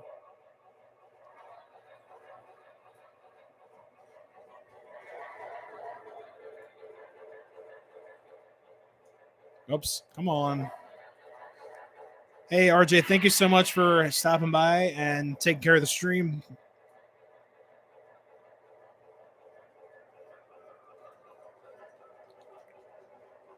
All right, so Funkmaster asked, what engine is which? Or what are they? So this up top, it's a Baldwin switcher, classic looking, high hood, crazy looking thing. Yeah, it's actually a really powerful switcher. I think it's like 1,800 horsepower for this little switcher. Pretty crazy. It's MTH Proto Sound 1. And then let's see. Oh God, I missed a bunch of comments. And then the train below is F units because of the paint scheme on them. These are from Williams. They run really smooth. I can actually run this And with all these cars,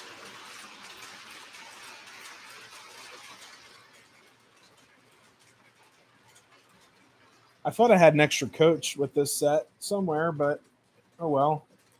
But yeah, this set is so quiet. I can just run it and talk to you guys. So that's why I like running Williams stuff. It's really quiet, and yeah, I can still do the stream. So the other question we had was, I believe it was. Oh, I missed. See, look at this, guys. I'm missing comments. Like, this is really frustrating because Lehigh Valley Model Railroader said, "Hey, how's it going? How's it going, Lehigh? I apologize for that. It just showed up.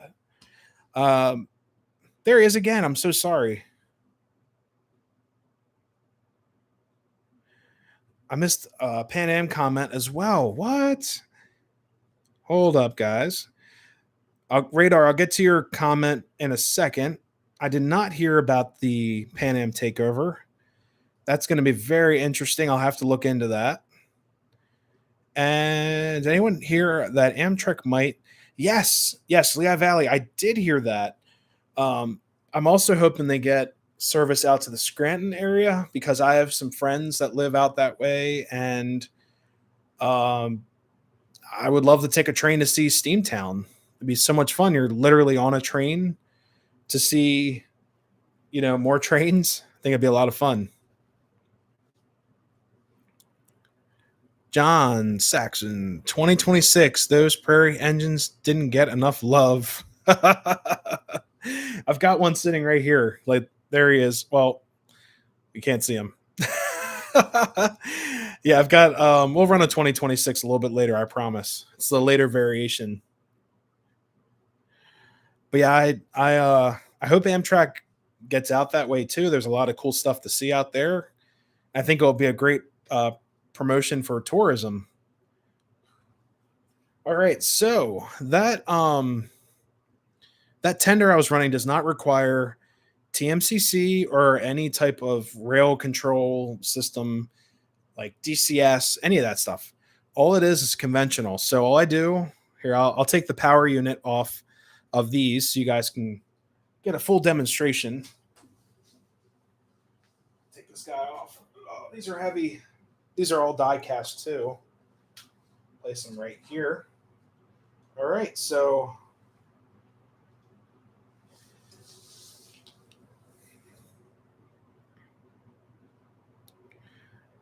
what Amtrak trains are going to they're planning on doing a line out to Scranton. Like the master plan for the oh god, what is it? The infrastructure, the railroad infrastructure bill. They would like to get trains out to Scranton.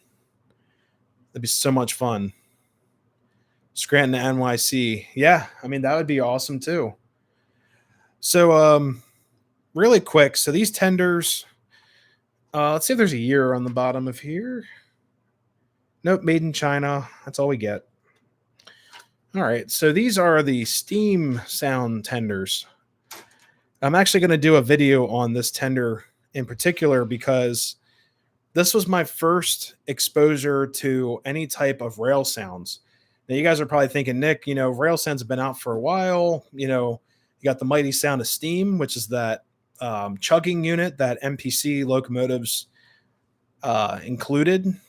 And this is actually one of the first sound systems I ever purchased. With my dad actually bought this, and it was my first complete Lionel starter set from, I believe, 2003, 2004, around there.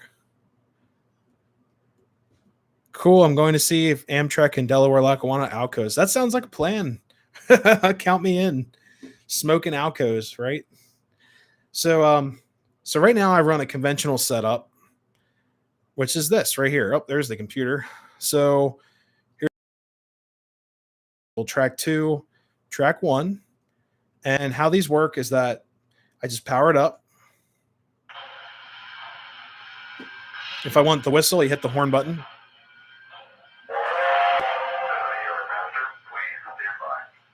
It has automatic crew talk.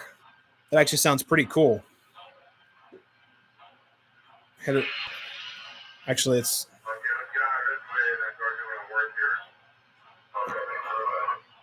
And the guys, this is the best crew talk I've ever heard Lionel produce. The newer stuff, in my opinion, sounds kind of cheesy compared to like this stuff here. They hit the whistle again.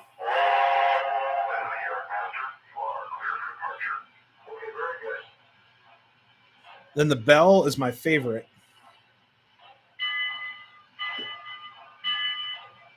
They actually.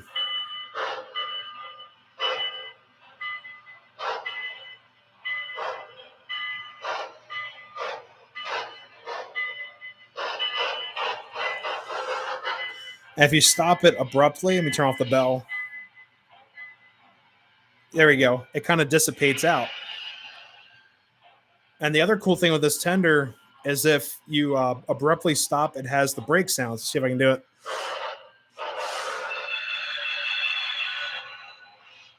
So if you would stop your train,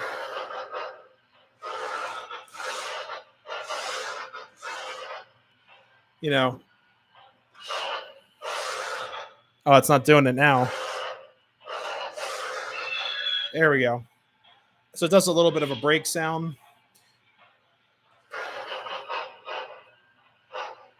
Be like, if you guys missed it, go to the end.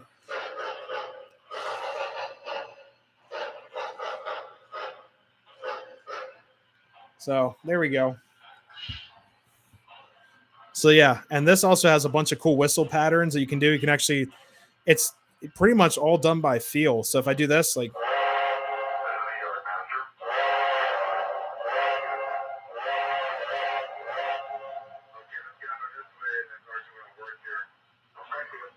it actually sounds like real crew talk.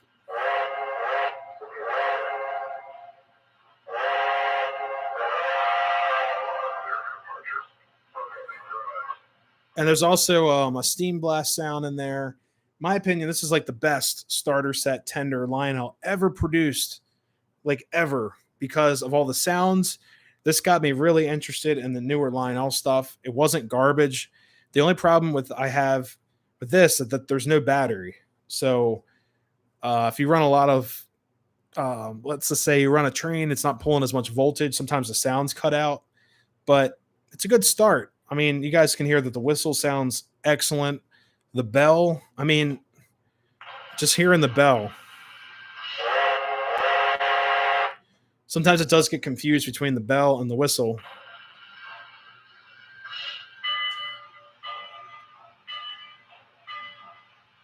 I mean, guys, that bell is just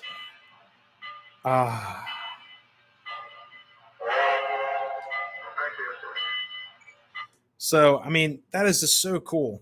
See, I hooked this up to a lot of my post-war pieces, and the original engine that tender came with was a 442 New York Central Flyer. The smoke unit actually caught on fire. So that engine was fixed. We put a new smoker in, and it's actually at my parents' place. One of these days I'll review that engine, but the tender, I took the best of the set. So yeah. All right, missed a lot of comments. Sorry guys, I went on a tangent there about this little tender. So let's see. Amtrak tried to do that in the late 80s, early 90s, fell through because of Conrail wouldn't allow. Yeah, I can see that. Let's see. It would also mess up freight schedules. Yep, that's true. NS is saying that the same thing about their freight schedules, but from what I've heard, they've recently they're becoming willing to do that. Yeah, NS shares a lot of Northeast Corridor tracks, so I could see them maybe coming to an agreement. Maybe they'll get like a tax break or something. I don't know. I'm sure there's some type of dealings with that. Won't get into that. The only problem is conventional keep alive batteries never last long, even though the sounds die when power's off. Yeah, this one does not have the battery. The battery socket on this, the battery terminals are actually completely bagged up. It's like in a little baggie with a Oh God, what is like a zip tie around it? So there is no battery in this, but I'm sure I could add one to it. But I'm not sure if the circuit will accept it, so I'm not going to try it. 21 miles of track have to be rebuilt. Nickel plate, fast freight. Wow. Yeah, I remember those sets. God, those are great sets too. I know they had some issues with the locomotives, but yeah, I mean, they're great sounding tenders. I want to find one in Pennsylvania. I'm sure you guys could figure that much. Let me put this up. I'm gonna sit back down. I've been kneeling. I guess I'm all the way down here, kneeling down. Actually, looks like I'm sitting. So yeah, looks pretty normal. If the stream buffers refresh the page, will that still work? Will it cut out the stream if I refresh?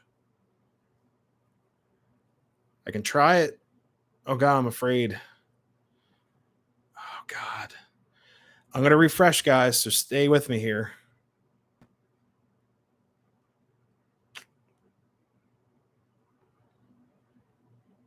Actually, I'm afraid to refresh. Here, give me a second. I gotta stand up and sit back down. Yeah, grab my chair. Oh. If you are watching. Oh, I was gonna say I'm streaming. I don't know if that would work. Let me turn this down. Got my light all the way up on there. Here we go. All right, so I had a request for the 2025. Yeah, I'll get that running real quick. So let me see. Yeah, these tenders also roll. I mean, look at this. This thing rolls like butter. Look at this. And it's gone. I think I did end up cleaning this one. So yeah, this one has been cleaned. Like I said, I think this is from 2004, 2000, between 2003 and 2005. Your live stream is refreshing, even if you're afraid to. Yeah, I'm terrified of like doing that, like refreshing the stream. Here, guys, I'm gonna spin this back. There's the fan keeping me somewhat cool. Oh, all right. There she is. There's 2020, 2026, not 2025. Get some power on the track there. See what direction it wants to go. There we go. Hey, she did it. All right, guys, the moment of truth. So I forgot that this engine, other 8 units on the track. So Randy Ellison's back. Awesome. Welcome back. We're gonna run some other old stuff, and then we'll give the New York Centrals another turn. So we're gonna run some old stuff, and then guys, around 10:45, we're gonna call the stream because I get to wake up nice and early for work tomorrow. Let me actually I'm gonna cheat a little bit. I'll do this. Oops. And these A units are so heavy. Oh God.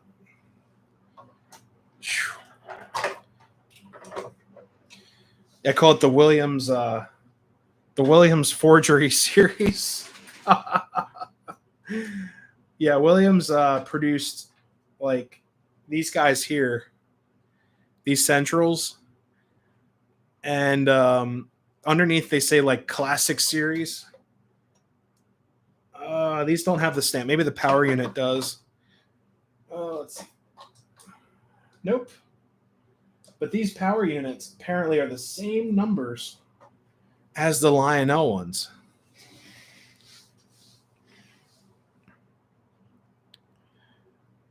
Pennsylvania back a little bit. Whoa. Where's the engine at? There's the combo. There's the baggage car. There's the engine. All right, so we'll get this fired up, which is pretty easy.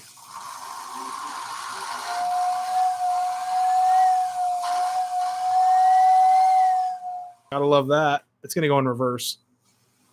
Yep.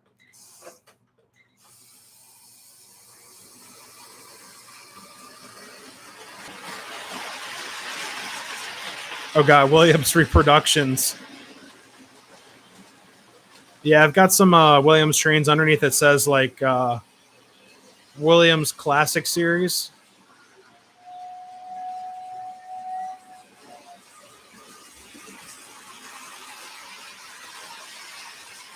God, this 2026 is pulling so much weight. Look at this guy. Oh god.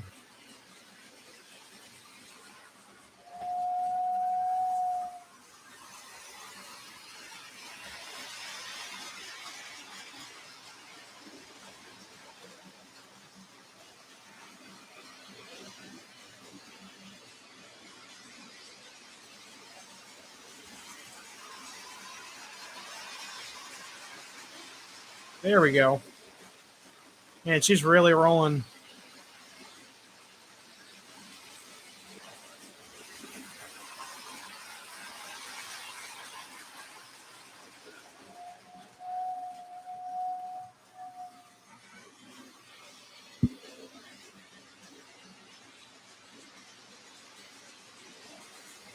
Whoa.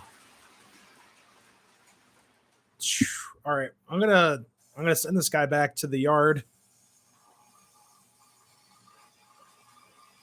Poor little engine.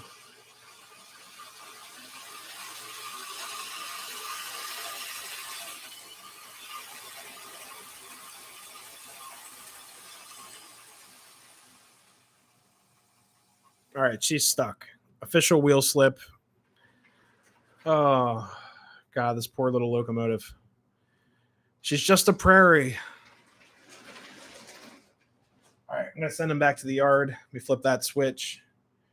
You guys will see her go back to the yard. Let's see. Whoops. If it can do it. Oh, we crashed. Brendan's Trains, how's it going? Welcome to the channel. Welcome. We're trying to get my 2026 to cooperate, and she derailed. All right, let's get her back.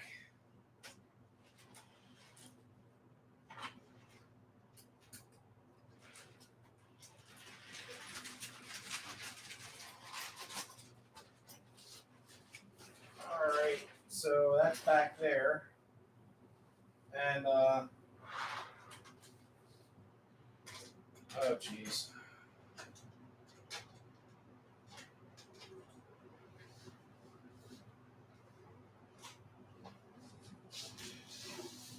Oh no, definitely not too light. What's going on with the engine? So I was looking at what I was doing. So the little well, actually, hold up. The baggage car was on the block of the track, so it switched the track to forward instead of turn because it's got the automatic solenoid system in there. Just for laughs, let's get the turn my switches up. All right, let's see if I got. There she is. The switcher engine should be able to pull this, no problem. NS is having a rough go at it. Oh, geez. NS wrecked 5 in 5 days, 25 to 40 cars at a. Oh, God. Let me switch this back. Oh. All right, I'm going to. No problem.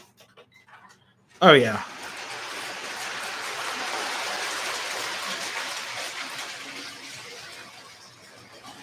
Yeah, Brian Rock, the tender is definitely not too light. The tender weighs a ton. It's got the old whistle in it, the old single tone whistle. There we go.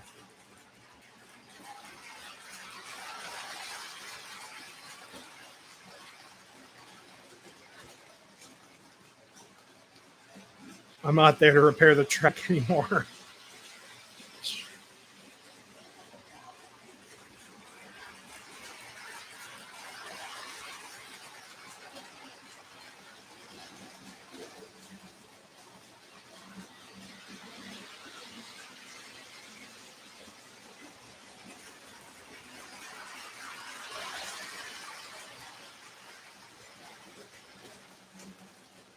Yeah, honestly, I probably should oil up a lot of these cars that I'm running,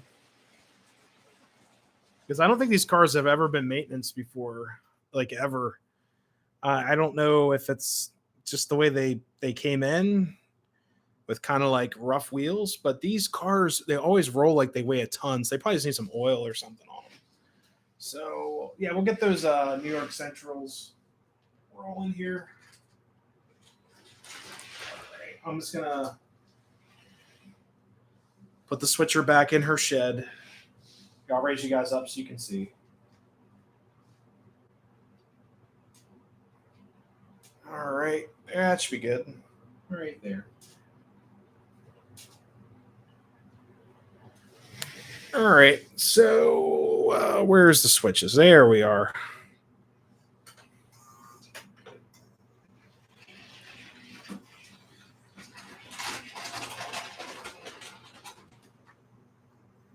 Well, a little bit more. You got this. There you go. Good job. You turn off that track. All right, guys, we're gonna hook up the FA units. So here's the dummy unit. Make sure I pull the pin on that for the coupler.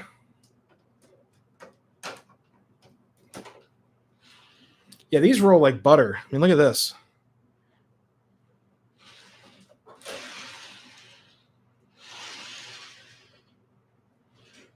Oops, I forgot to switch the track. That would have been a disaster. And the power unit is geared so it doesn't roll on its own. It's not like the post-war stuff. These are little DC motors and these little flywheel DC motors. They call them maintenance-free. Maintenance-free motors. All right, so we're on. There we go. Nice and quiet too. So I've got the coupler open.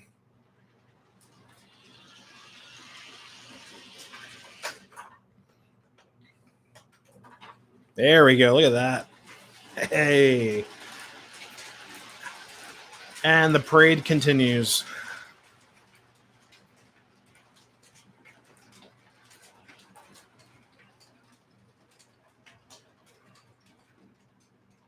Oh. She's struggling around the turn.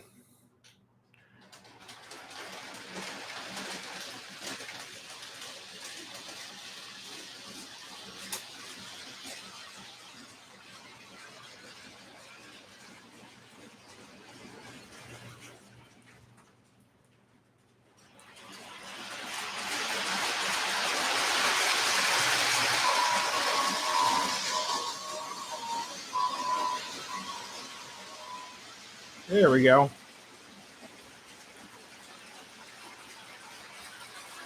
Got a set of Walther's Proto Trinity hopper cars. For as heavy they are, they roll extremely well. You know what's crazy? I just here, let me show you guys this. It's a little project I was working on. Let me move this back. I feel like I'm doing like demos after demos here. Let me turn those off. But I recently put my own material in a hopper, and this thing weighs a ton. Look at this. So what I do is, I'll bring you guys around here. There I am. So with these hoppers, I filled them up with ballast. Like, actually, I don't want to spill it out. Most, like 90% of this stuff is glued to, well, here, let me go back. I glued a whole bunch of this stuff together, but instead of putting this all in the hopper and just saying, oh, it's going to be glued to itself. Hey, Brian Rock, thank you so much for stopping by. So what I did was I put a plastic bag, like a shopping bag, as a liner. Then I filled it up all the way with the coal. This is actually this is real coal in this hopper that I got from a train show. And I filled it up, and the liner was over the edge. And then I mixed with water, make like a slush in here. And then I put Elmer's glue all over the top, and the glue seeps down through all of that Then I mixed it together again as a slurry, and then I shook it out like this to kind of get all the air out. And now it's an actual, it's some loose on top, but if this thing would fall, there's actually a plastic bag underneath. And then what I did, I actually cut around the edge of the whole little ore car, and I pushed the excess bag underneath so you don't see the liner. So this one actually came out better, but it's like real coal in there, and this thing weighs a ton. So like, watch, this thing rolls just like he just said. It's filled with real coal. This car probably weighs like 2 pounds now. Here, check this out. Oh, here's. See, yeah, look at this. It just wants to go forever. Here, guys, check this out.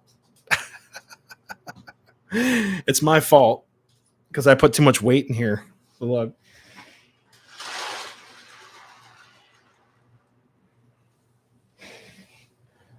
Brendan's Trains. What is your favorite steam locomotive? That is a great question. Let's see. Okay. So, okay. I would say the K4 Pacific. And it's kind of biased because I'm in PA. Yeah, the K4 is one of my favorites of all time. And I think it's up there with one of the best, most efficient, most useful engines ever made. But yeah, K4 Pacific, Penske K4, or the I guess you could call it a Mikado. I believe it's a Mikado engine.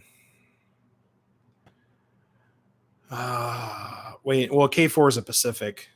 So, all right, K4. I think it's a Pacific.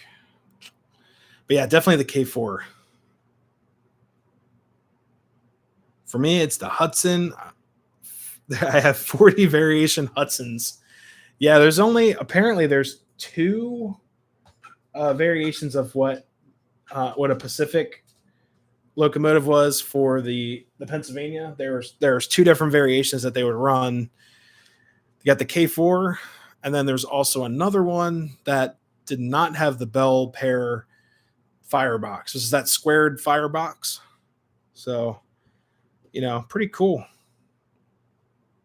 The B&O 4500, which is a light Mikado. Hey, yeah, I believe you commented on that locomotive on the video. That engine, that engine needs some help. A lot of the engines there, it's so sad.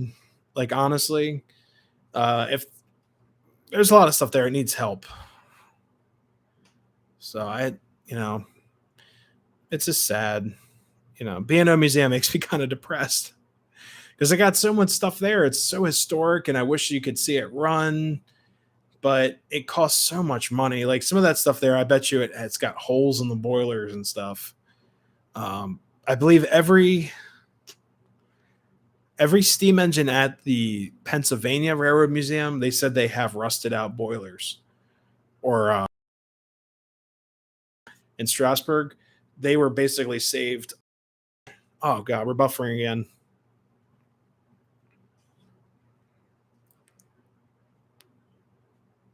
They do. Yep. Yeah, Gus, we were talking about the CNJ 1000. They've got a CNJ Camelback in there. They've got a Ma and Pa combo car, or a mail car, and the Ma and Pa has like nothing left.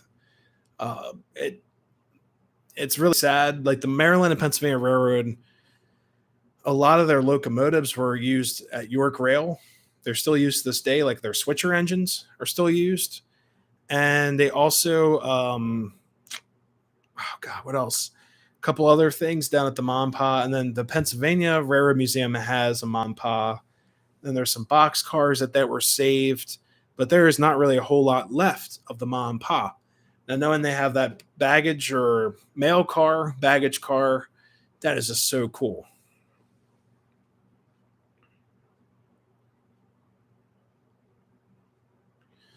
Oh, wow, rebuild.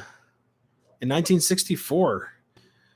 Yeah, I mean, it all depends. It's all money, and they're fighting for that stuff. And there's so many other engines there that might be on priority. But yeah, it'd be great to see another steam engine run. But the thing is, like an entity like them, they may not run them very often, or have the resources to run a steam locomotive. Tom, what's up, buddy? How are you? I'm doing great. Running trains and stuff. We're gonna end the stream soonish. It's already 10:40. I said 10:45. We'll do like a final little run day here. Then we'll head on out. Yeah, the Mapa. Oh God, you guys are getting me on the Mapa. I love that railroad. It's so interesting how like go to Baltimore, like the heart of Baltimore, to York. It's only about, I think it's like 46 miles, but the Ma and Pa to go between each town and do like one of these through the hills, it took over 70 miles of track. So they made an extra 30 miles of just switchbacks, and we're going to hit this town, we're going to hit that town, we're going to go to this crossing here, we're going to go to that crossing. 30 plus miles of that. So the Pennsylvania Railroad, when they were down in Baltimore to York, they did a straight line. They're like, yep, we'll go out here a little bit out towards Cockeysville, and we'll come back, and we'll just follow a straight line up. They're probably just following the river, the Gunpowder River, or at least that tributary out there, or waterway, so to say, because it was probably a good resource for water, for refueling engines or refilling engines of water back in the steam days. So basically, they followed the river up for most likely a resource. And then when they came up here, they also followed the South Codorus Creek, probably for water as well. There's also a lot of industry back there, lots of mills, things like that. So Pennsylvania just did that way. And the Mapa kind of starts in the city. It goes all the way out to York on East York. Pennsylvania went west. Other one went east. And it's just really interesting because Western Maryland was also in York, and they came out from the west. Now, Western Maryland started in the city around where the metro is today, and they came out and they basically just went out to Westminster area, and they kind of scooped down here, and they went to Hanover. So it's just so interesting how the Ma and Pa was able to do as much as they did, but their main exports are, well, not exports, but their main transported good, according to the MAPA tour we did, was slate, milk, and mail. Not so much passenger service because it took so long to get to York. Now, eventually, they're called the Milky Way. That was their nickname because they transport. You have to bring ice from ice houses in York, things like that. They bring it down, they ship the milk down to Baltimore. But eventually, with like refrigerated cars, things like that, kind of lost the appeal for ice. And then after that, the MAPA lost their mail contract. So the U.S. mail was like, no more. You guys lost your contract. So then they couldn't transport mail. So after a while, you're like, okay, well, the only thing this railroad can do is move either people or grain, milled products, flour, and stuff to Baltimore. So after a while, they just were like, whatever, And they also moved a lot of slate from Peach Bottom. There's a lot of slate from Peach Bottom, apparently. And then when they built the Peach Bottom power plant out there, they actually used the MAPA to move in heavy equipment. And then after that, pretty much they was left abandoned. So there's really not much left of the MAPA. Couple stations here and there, and just it's hard to find. It really is. Really, really sad. All right, I missed some other comments here. PA2, awesome. K4s, Hudsons, and Burks are cool. Agreed. Yes. Yeah, I've got two K4s. I've got the old Lionel 2025, the first or well, God, what is it? The third variation of the Silver Dome, the Silver Stack. Got it on the shelf. I got another. What's it? 1361 is on the shelf as well. That's the MTH Rail King variation of their 1361. Works excellent, looks great, sounds great. What else? Oh God, Brendan Strain's favorite major steam locomotive builder. Oh God, this is gonna get so biased. I could say Altoona Works, but you know I'm not gonna count Altoona Works because that's from a specific railroad. I'm gonna say Baldwin. I like Baldwin. Because if I say Altoona Works, that's biased the Pennsylvania Railroad. But I love Altoona Works because they also came with the GG1s, things like that. So I'm going to say Baldwin, Altoona Works. Mash them together. Why not? Alcos are nice. Alcos are just so like weird. I love it. I love Alcos. But just to change it, I'll say Baldwin. Baldwins are fun.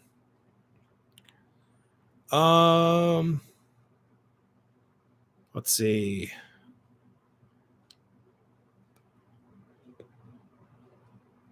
A lot of the reason Frisco 1522 got retired from excursion services in 2003 was because the insurance. I didn't even think of that. Yeah, I mean it's liability. It's literally a boiler that could explode, and oh man, that's so sad. Mm. Tom Strains, I'm very late.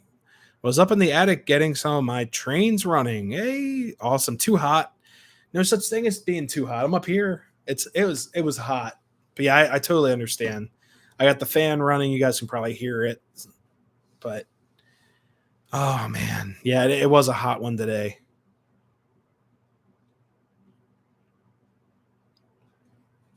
A lot of it is still running. You talk about the Mappa.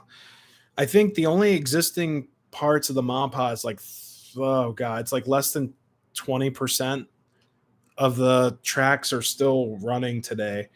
They still have the York Yard. That's part of York Rail Logistics. But everything from York Rail and down to Baltimore is it's non-existent or abandoned. Um,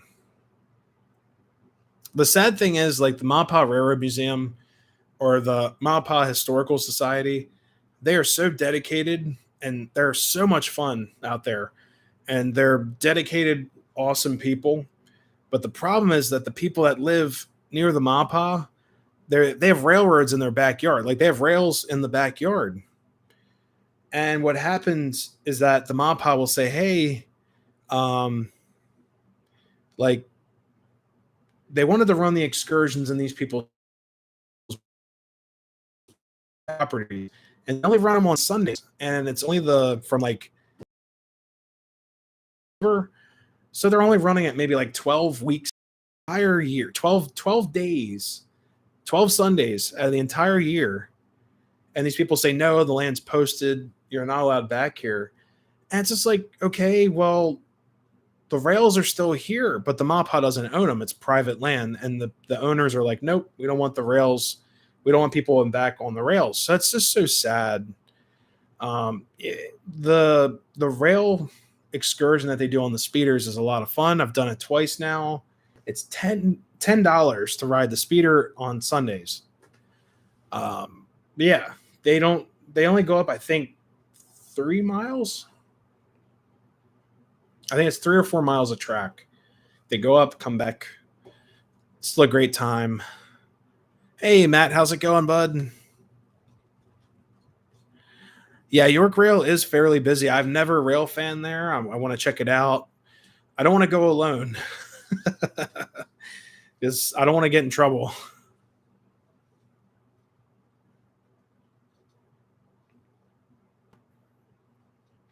Oh God, the relief crew got out on, found out it was longer. Oh geez.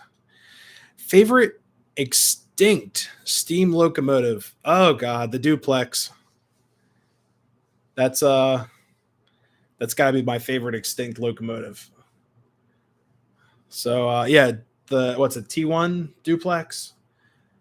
Like I said, I'm biased again because I like the Pennsylvania Railroad, but that is like my favorite um, extinct locomotive. I could say the GG1, but we still have them around. There is no duplex. They scrapped it, completely scrapped it. And the funny thing is with the duplex is that it was a non-articulating steam engine. Yeah, T1 was awesome. I'm seeing these guys like RBP and oh god, who's the other guy? Can't think of. Country Bunker. They both bought T1s, and they are just awesome. Like those guys, they did a great video on their locomotives, and the T1 it's non-articulating. So when the train goes on a corner, like a big boy or I think an Allegheny, the boiler comes off like this. So if this is your trucks underneath, this is your boiler on top. It makes a turn. The trucks do this, and your boiler stays straight and makes the turn. A non-articulating engine, basically, it can't make turns because it's all one piece. The trucks and the boiler, the frame are all together. The boiler, like I said, it moves out of the way. But the T1 is just like, it's a big boat. But the railroad had so many problems with them. Like they couldn't make turns. They couldn't. I forgot the other thing they said, that they just did not operate well with traction because the wheel arrangement. But we'd all like to see a T1 run again. They're working on that right now. Rigid frame, yep, versus articulated. Yeah, I got in trouble like a long time ago. Like one of my first reviews when I don't even know if it's a viewer or not, but they said this is not an articulating steam engine. I was like, I was just saying articulated parts, and they took it like way too far. It was really funny. I learned my lesson. So yeah, I'm like, now I know what articulated steam engine, what that is.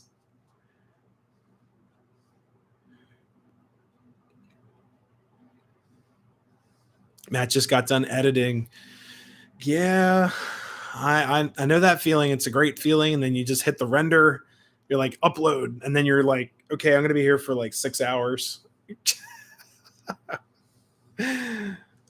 part of the. I've been doing a lot shorter videos, unless I'm going to like a museum or some other things. But I've been doing smaller videos because it just takes so long to upload, and it's just the upload time. It's ridiculous, unless you compress your video down to like 240p.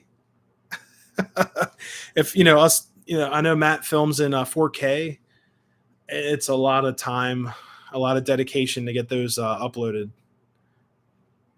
The videos look great too. I mean, 4K. I'm thinking about doing 4K once I get once I get my new iPhone. I might start shooting in 4K. Randall, nice Nintendo shirt. What? What Nintendo shirt? I don't know what you're talking about.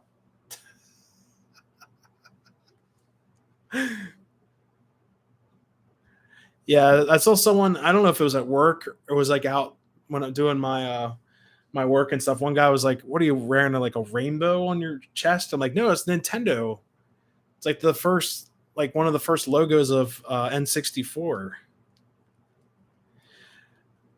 Randall almost had an interesting moment with that train too. It was meeting southbound train at King, Arkansas, and they weren't sure if it was going to fit. Oh my god. Just push it, it'll fit, right? Just keep on pushing. It'll work. Tom's Trains. T1's had much of its weight on the front and rear. Oh, yeah. So it lifts up in the center. So yeah, there's no traction. Oh my god.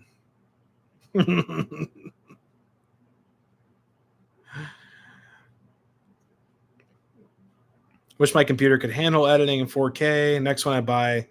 Yeah, me too. My Mac is getting pretty old, and she's been great. I do a lot of the processing through the hard drive on there, but I don't know if it can handle the processing of the 4K either. Yeah, I was gonna say the The engine down the street, that good old J. Simpson number 17 York, she's got a lot of traction issues, and it's all because of the weight distribution. And, you know, it's they have a lot of issues with traction sometimes. Like if the track's wet or if they've got full trains, she has a lot of problems pulling. All the weight's in the tender for that locomotive, and they're running fuel oil rather than coal, so it does help out with the not being so back heavy. But that engine has like zero traction because all the weight is in the back, and yeah, it's a really thin locomotive too.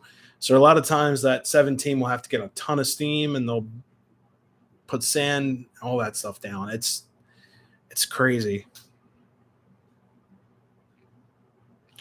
Randall's got an N64. Yes, I've got the Funtastic colors. That's they came out with that series to kind of promote different colors, and mine, I've got a see-through orange one. That's a Funtastic series. It works great. I put a new chip, new graphics processor. What is it? You can either get the 4 megabyte chip or the 2 megabyte or the 8 megabyte chip. And I've got the 8 megabyte in there. Works great. The red chip for the win. Where both trains were too long in the siding. Oh, God. Henry, thank you so much for stopping by. Have a great week at school. I need a digital camera like used to video editing, maybe Santa Claus. Tom, those Osmo Actions, the DJI Osmo Actions, I saw them at Best Buy for $130 the other day. So definitely get one of those. I use it for all my videos. I could even use it for live streams if I really want to. I could technically do that. It might overheat, but anyone looking at filming, like anything, if you want a quick camera, it's a fixed lens camera. It has great audio on it. It's got a bunch of features like rock steady. It basically you can shake the camera around. It still keeps nice and stable. It films up to 4K, but 1080p with the rock steady. Anyone looking at a camera, look at the Osmo Action. You guys will enjoy it. You'll have a lot of fun, especially if you're filming trains and you're on a train car moving like this. And the video, your footage will be nice and stable. So, and they're $130 right now at Best Buy. $200 if I think B&H Audio or B&H Photo and Video or whatever. Yeah, $200, well spent. It's my go-to camera everywhere I go to film. Can you find Osmo? I mean, Waldo? Wicked, what's up, man? I don't know if I said hi or not. I've been fighting my, PPC using 2010 parts. Oh, no. Yeah, Matt, I agree. They're great cameras up. You guys, yeah,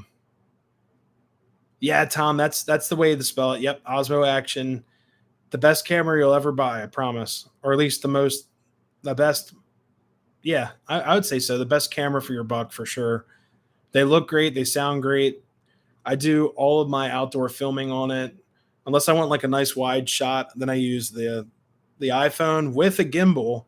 But with the DJI Osmo Action, you don't need a gimbal because it has the self-stabilization. Compared to this thing looks like this without a gimbal. I feel so bad for you guys because I posted so many videos with this camera without a gimbal, and the footage looks like crap. It's like, I'm like, oh my God, I'm so sorry. What did I put you guys through?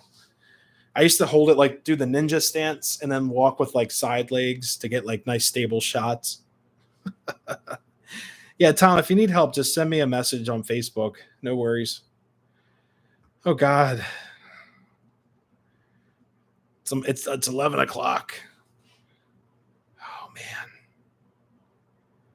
You guys are great. I just have to head out soon. Nowhere around here. Oh God. Just got here. I know. I'm sorry. I'm sorry.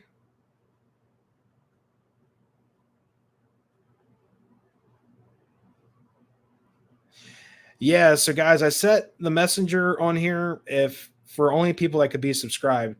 It's not a ploy to get people to subscribe to talk to me. It's for I had some spamming issues recently. I had some auto spammers that came into the chat and really screwed with the chat, and it basically tried to basically what it does, it's a bot. So it's not a real person. It's a bot, and what it does, it goes in your chat and it just replicates either a message that has no significance at all or is inappropriate. And I looked at who it was or what it's not a who, it's more of a what. And it's not a real profile or person. It's just an automated bot that gets pushed out there. So YouTube is trying out this. It's a beta. Oh God. Oh, you guys are coming from Heath stream. Holy crap. So what I'm trying to do is basically eliminate the spam in the chat to make it more enjoyable. I don't want any inappropriate messaging and anything like that from a bot. You know, if it's a person, we can take care of it. We have mods. You know, we have Matt, we have Jamie, we have Nikki, RJ, and I think that's it for now. Pretty much with bots or mods. God, I'm so sorry. So if they see something that's a little odd, they're in the loop with what's going on, things like that. You know, they can take care of it. But the auto spammer was just so annoying that 1 week. And this is a great tool to use so we don't get auto spam or bots. So there's also a couple, you know, there's always, there's always that, you know, person out there or whatever that likes to mess with the streams too. It also helps eliminate people that are trying to be, you know, destructive, you know, and just a live stream. It's not a big deal. It's just a live stream. This was an inappropriate message. Oh God, you guys are so much fun. Bots be gone. And also anyone, I got to get back to the chat in a second, but just letting you know, anyone who posts anything with a number or a link or an email address, YouTube will automatically block it. It's not me deleting your comments. If someone ever says in a comment, hey, email me at, you type out your, like for me, like the channel's email is nixcrossing@gmail.com. If I type in, hey, email me at gmail or at nixcrossing@gmail.com, YouTube will automatically find that comment and delete it. And then you'll see on your phone, or if you guys are content creators, fellow content creators out there, you guys know it shows up in my studio app or your studio app, and it'll say like comment written by Nix Crossing. Then you go to click on it and it says this comment has been removed. So it's like an auto removal. So just letting you guys know, if you ever want to contact me, the email is on the on the page. I believe it says for business use. If you click that will get you to the email, and also Facebook Messenger on the Nix Crossing page. So these are all these things they're trying out. The auto block thing, the auto comment, the comment removal has been around for a while because I actually had a couple of people that got really bent out of shape. They're like, hey, you deleted my comment. I posted my email. And they're basically just doing that to prevent private or personal information being distributed, just, you know, in case of just for privacy. So I kind of admire it, but I apologize for anyone who has ever, you know, ever tried to do that. I've been guilty at it too. I sent a couple people emails when I first started the channel and didn't know what I was doing. I was just like, oh, the comment's gone. Oh, you know, This is why I would not do live streams if I would do a channel. Live streams are fun. I love live streams. It's only a couple bad bots here and there, but it's been a while since we had one. This is just the best thing I can do to like eliminate them. Let me go back in the comments. Let's see. Radar headed out. All right. Have a great week. If I didn't get to him already. Let's see. I saw Matt wrote a comment in here too that he has something on the way. There it is. I have something new arriving tomorrow. Hashtag Sony. Hey, that's going to be fun. Sony's great. Oh man, sorry, Matt. I totally. Yeah, sorry. I just saw all these comments come through. Build up that watch time. Yeah. I've been doing a lot of shorts for any of you guys looking to boost some watch time, and a 15-second short. Actually, there's 16 seconds. It's so weird how that happens, but the shorts add up. Like I have one short of 17. York 17 going by. It has about 20,000 views, and then the watch time is 123%, which means some people are actually rewatching it. So if you multiply 20,000 times 15 or 16 seconds, that equals X amount of watch hours. So those shorts really help out your guys' channels. Even just posting like, a train zooming by, people may down thumb it. People may give it a thumbs up, but it still counts as watch time.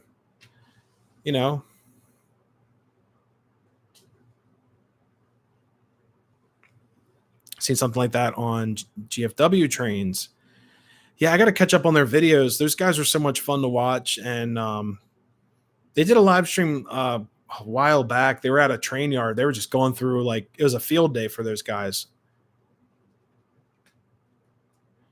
Any hints what it could be? I don't know. Matt's the camera guy. He's if you guys ever have questions on cameras, his knowledge about cameras is like my knowledge about drums. Probably, yeah. It's like talking to me about drums is like talking to him about camera stuff. He knows a lot of that stuff. For me, I'm just very basic with my camera knowledge. But yeah, he's the camera guy.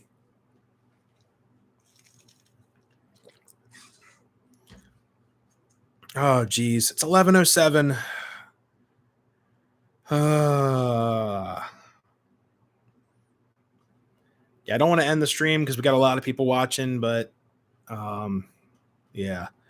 Henry, I believe I did see that. Yeah, we'll be at so everyone coming into the stream, be at the Kutztown train show on Saturday, the 28th of August, which is this Saturday. I'll probably be there around 9 or 10 before it gets too hot and before the vendors start packing up. But I'll be there. It's not an official meetup. If anyone wants to go out to a train show, Kutztown, Pennsylvania, it's a really good train meet, and it's free, which is like the best type of train meet. Because when you go to a train show, you pay that entrance fee. It could be like $10, $15, $20. And then you tack that on to whatever you buy.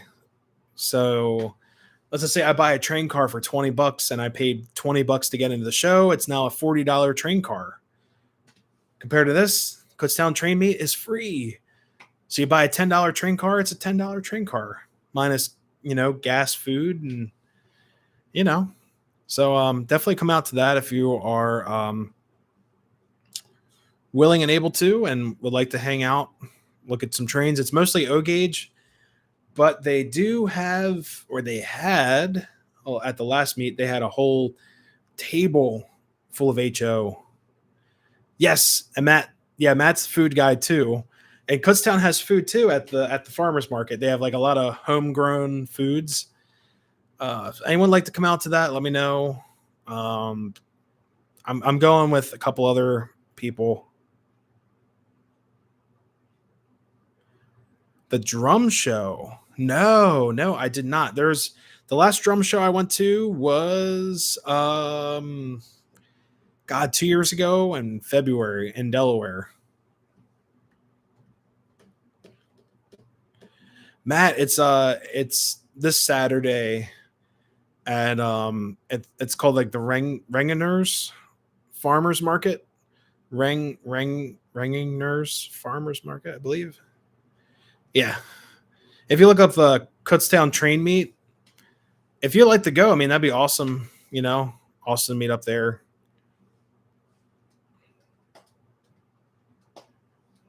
And they also have like the farmers market full of food and all that good stuff too. She wants to go to the farmers market. You have to work.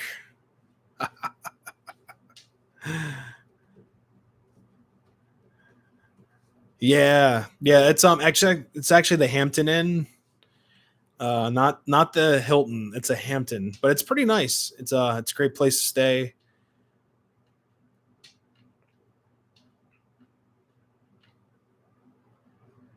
I can be sick.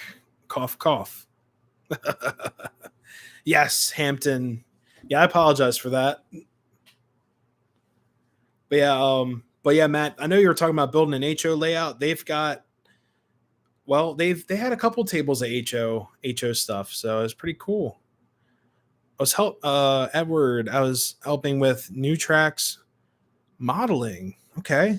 There's another live stream, but now I have to get back to work.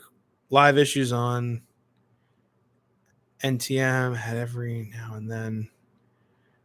Oh, with live issues. Okay.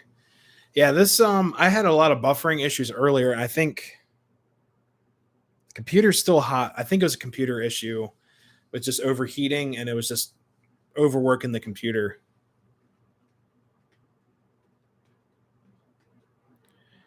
Kutztown, is that spelled right? Yes, it is.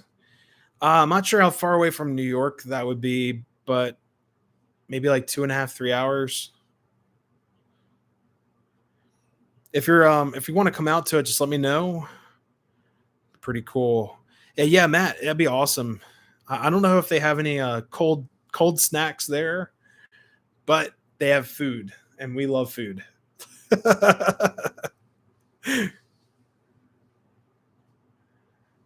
Yes, Henry, Matt does have a channel. He just hit 700 subs too. So yeah, Matt, congrats on that.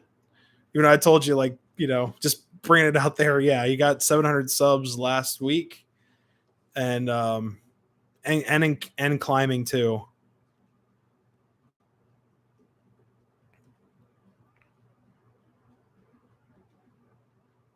Yeah, it is an awesome channel.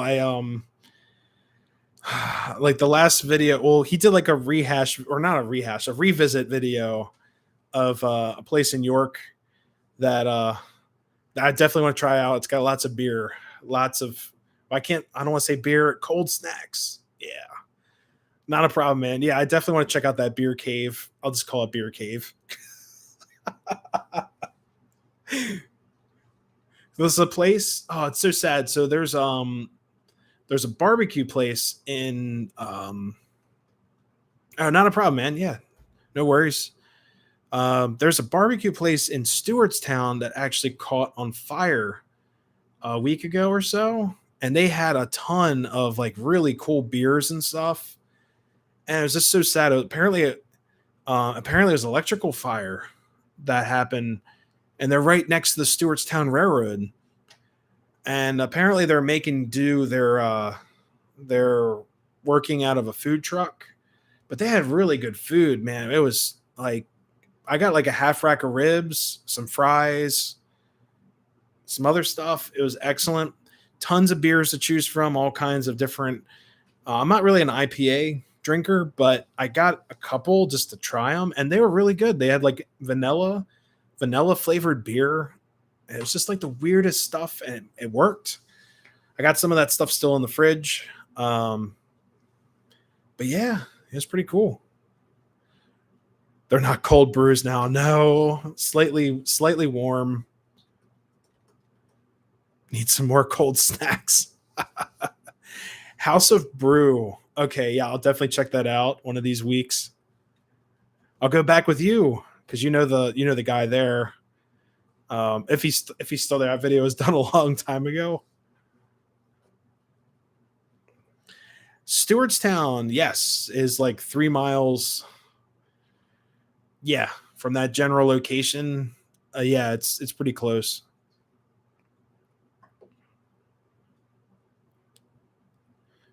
Yeah, Stewartstown. So it's crazy. So Stewartstown's out this way, and the Stewartstown actually came into the NCR, and it was a junction right there. So NCR was the old Pennsylvania Railroad, and then Stewartstown has always been Stewartstown, and it junctions out towards Stewartstown. Their tracks are in really bad shape past the Picnic Grove. The Picnic Grove up, they're working on right now.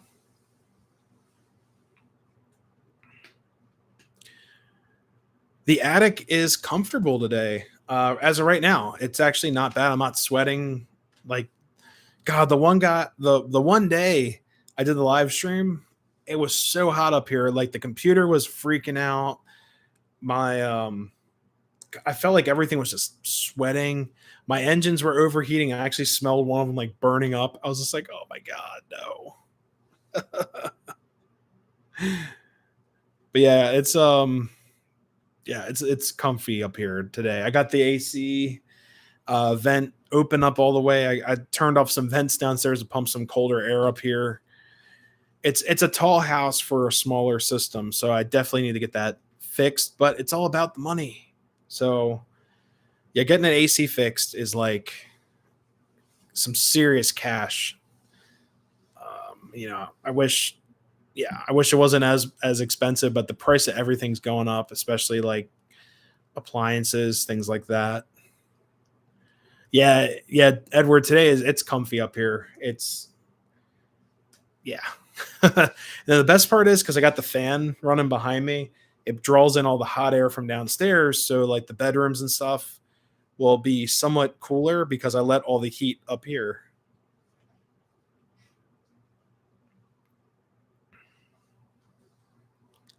I figured it'd send me a friend request, Henry. Oh, okay. That's sad about the fire. Hope they can rebuild.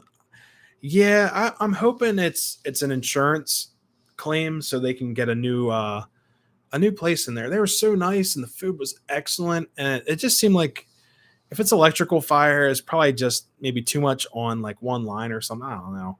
They had pictures of a fireman. Uh, it was a guy. I'll just call him a fireman. He had a thermal gun. He went in there looking for most likely the start or the ignition source. And I think because it's electrical, they just have to let it kind of burn. But yeah, they've ruled it out as electrical.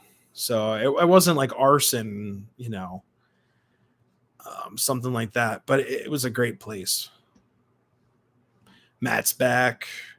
What is what flavors the brew of the evening?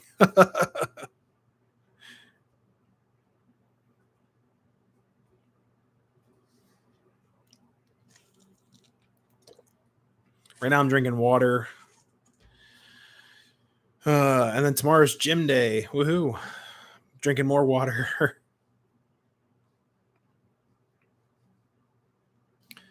Oh, Brandon's trains. What is the man with all the questions? No, I'm just messing with you. It's cool. No worries with questions. I love questions. So, uh, the favorite railroad right now. I love the Pennsylvania Railroad, but I I do have a couple other favorites. I like Chessie a lot. I grew up around. I'm not originally from Pennsylvania, so originally all I had was CSX and Chessie system around where I grew up.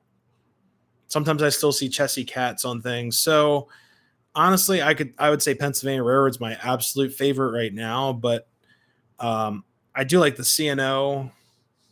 I just don't know a whole lot about them. I just like the paint schemes, things like that. But just the way the operations of what do you call it? Now it's a half hour later. Yeah, yeah, I know. Oh God, it's how live streams are, right? Um, but yeah, I like Pennsylvania Railroad. That's my favorite, just because yeah, GG ones, electrification of railroads, and just other crazy logistics, things like that. So I think I'm gonna head out. My eyes want to look to the back of my. Oh God, Tom, thank you so much for stopping by. I'll definitely catch up with you later. If you're interested in coming up to the train meet, definitely let me know. We'll meet up in Pennsylvania,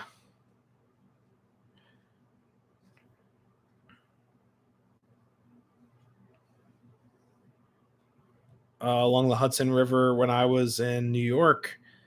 Oh yeah, definitely up there. Yeah, and same with I've got family up in Rochester, and basically in Rochester they have tons and tons of old B&O lines and chassis system or CSX lines everywhere. And there was actually a stadium. It's the old Red Wings Park. It's I think it's Frontier. Was it Frontier Field?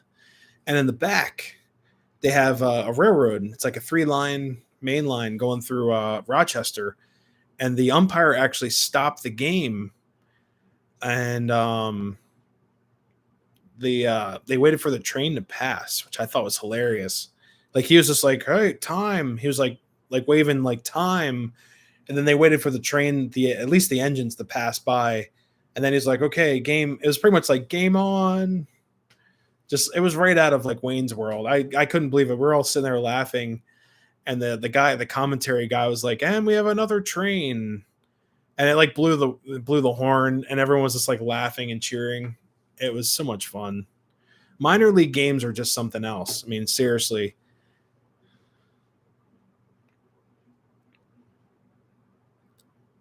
Have you seen any train movies? I like watching this sounds really weird, but there's a lot of train propaganda videos from like the 1940s and 50s. It's got like that weird like American talk show like radio voices. Like it's so weird. It's creepy weird. Um but it's like this old radio voice like, oh, and you see this train over here, they're refilling coal for the railroad. It's like just weird. I like watching a lot of those. They're just really goofy. Like you see the guys on top of box cars jumping off, and they're like turning the wheels, and they're like, these guys are called, train hoppers and brakemen. And then there'll be like, and their jobs are being taken over by the air brake, and they have like, it's just goofy stuff. I don't know. They have one of the GG ones. I think it's all propaganda to get you. Oh, it's advertising, but it sounds like wartime propaganda. But it's a lot of fun to like watch that old stuff and just be like, wow, you know. Yes, Lowell Thomas. Yes, I have seen him. Yeah, that's that voice. I do know that name.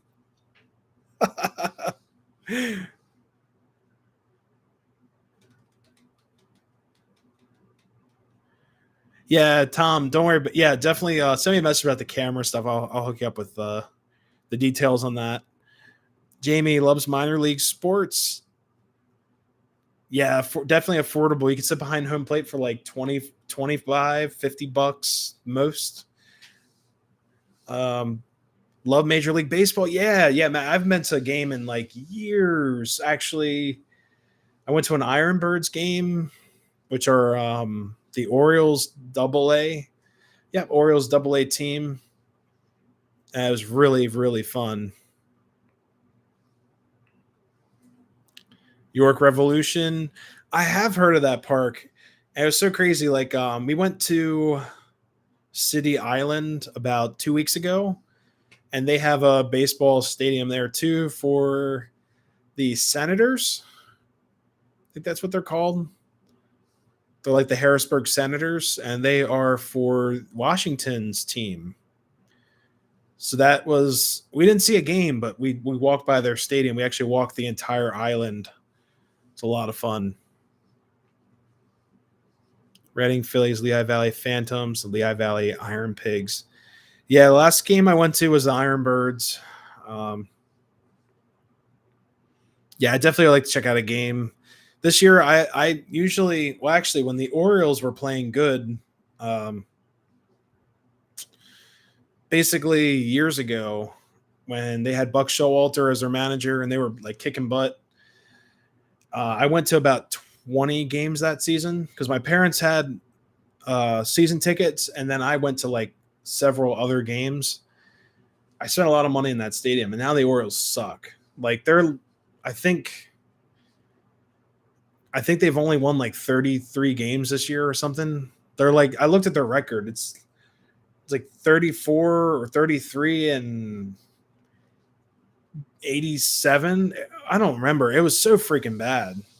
But yeah, I couldn't even look at it. I was just like, nope, not going to a major league game this year. I can't support this garbage. And I was a huge Orioles fan too, you know.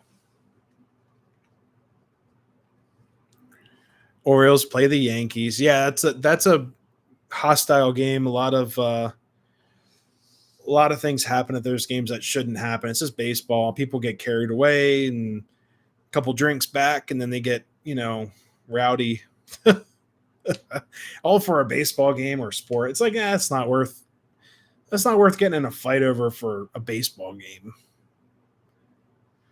Favorite geared locomotive. Oh man. Oh man, I would say like a Shea locomotive, if that counts. Yeah, Shays are cool. They have a couple of those around here and there.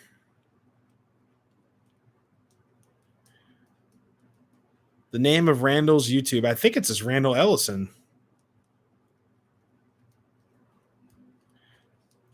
Time zone. Oh God, what time is it? Oh God. Hey guys, I gotta call the stream. It's like 11:30. Oh man, you guys have been great. Man, what a great show. You guys are so much fun. Anyone new to the channel? We had a bunch of new people in here. So much fun talking to you guys, and we had a bunch of new subscribers from the stream as well.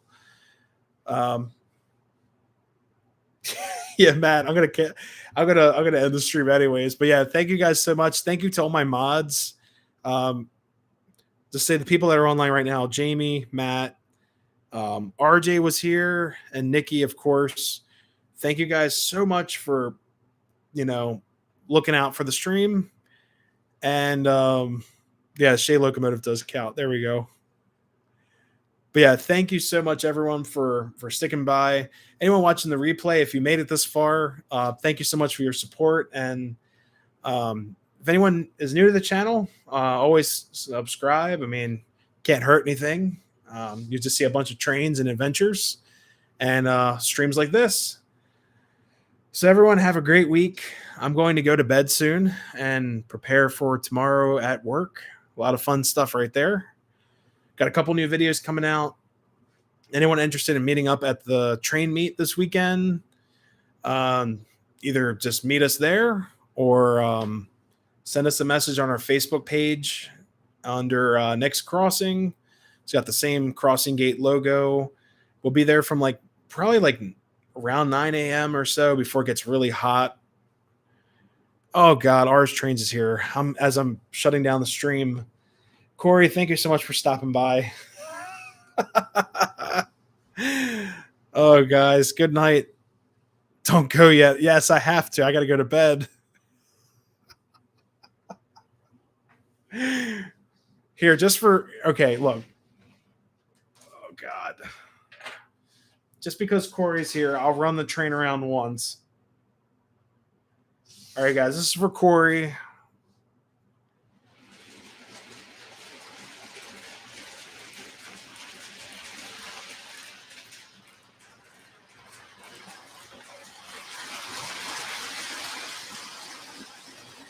We've been following around.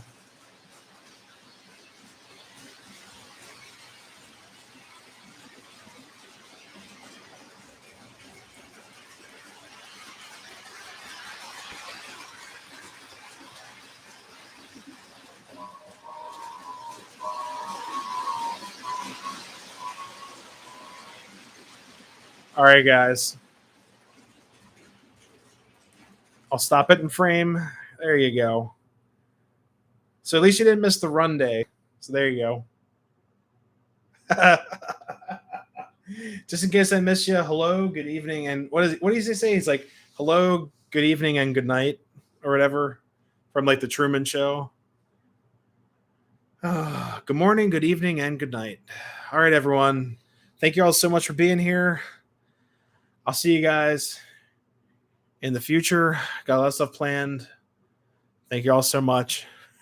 Have a good night, Corey. Have a good night, Ray, Edward, Randall, Jamie, everyone else I can't see his comments in here. Matt, Henry. Oh, geez. All right, guys. I'll see you. Happy railroading. Have a great week. Stay tuned for more. Bye, guys.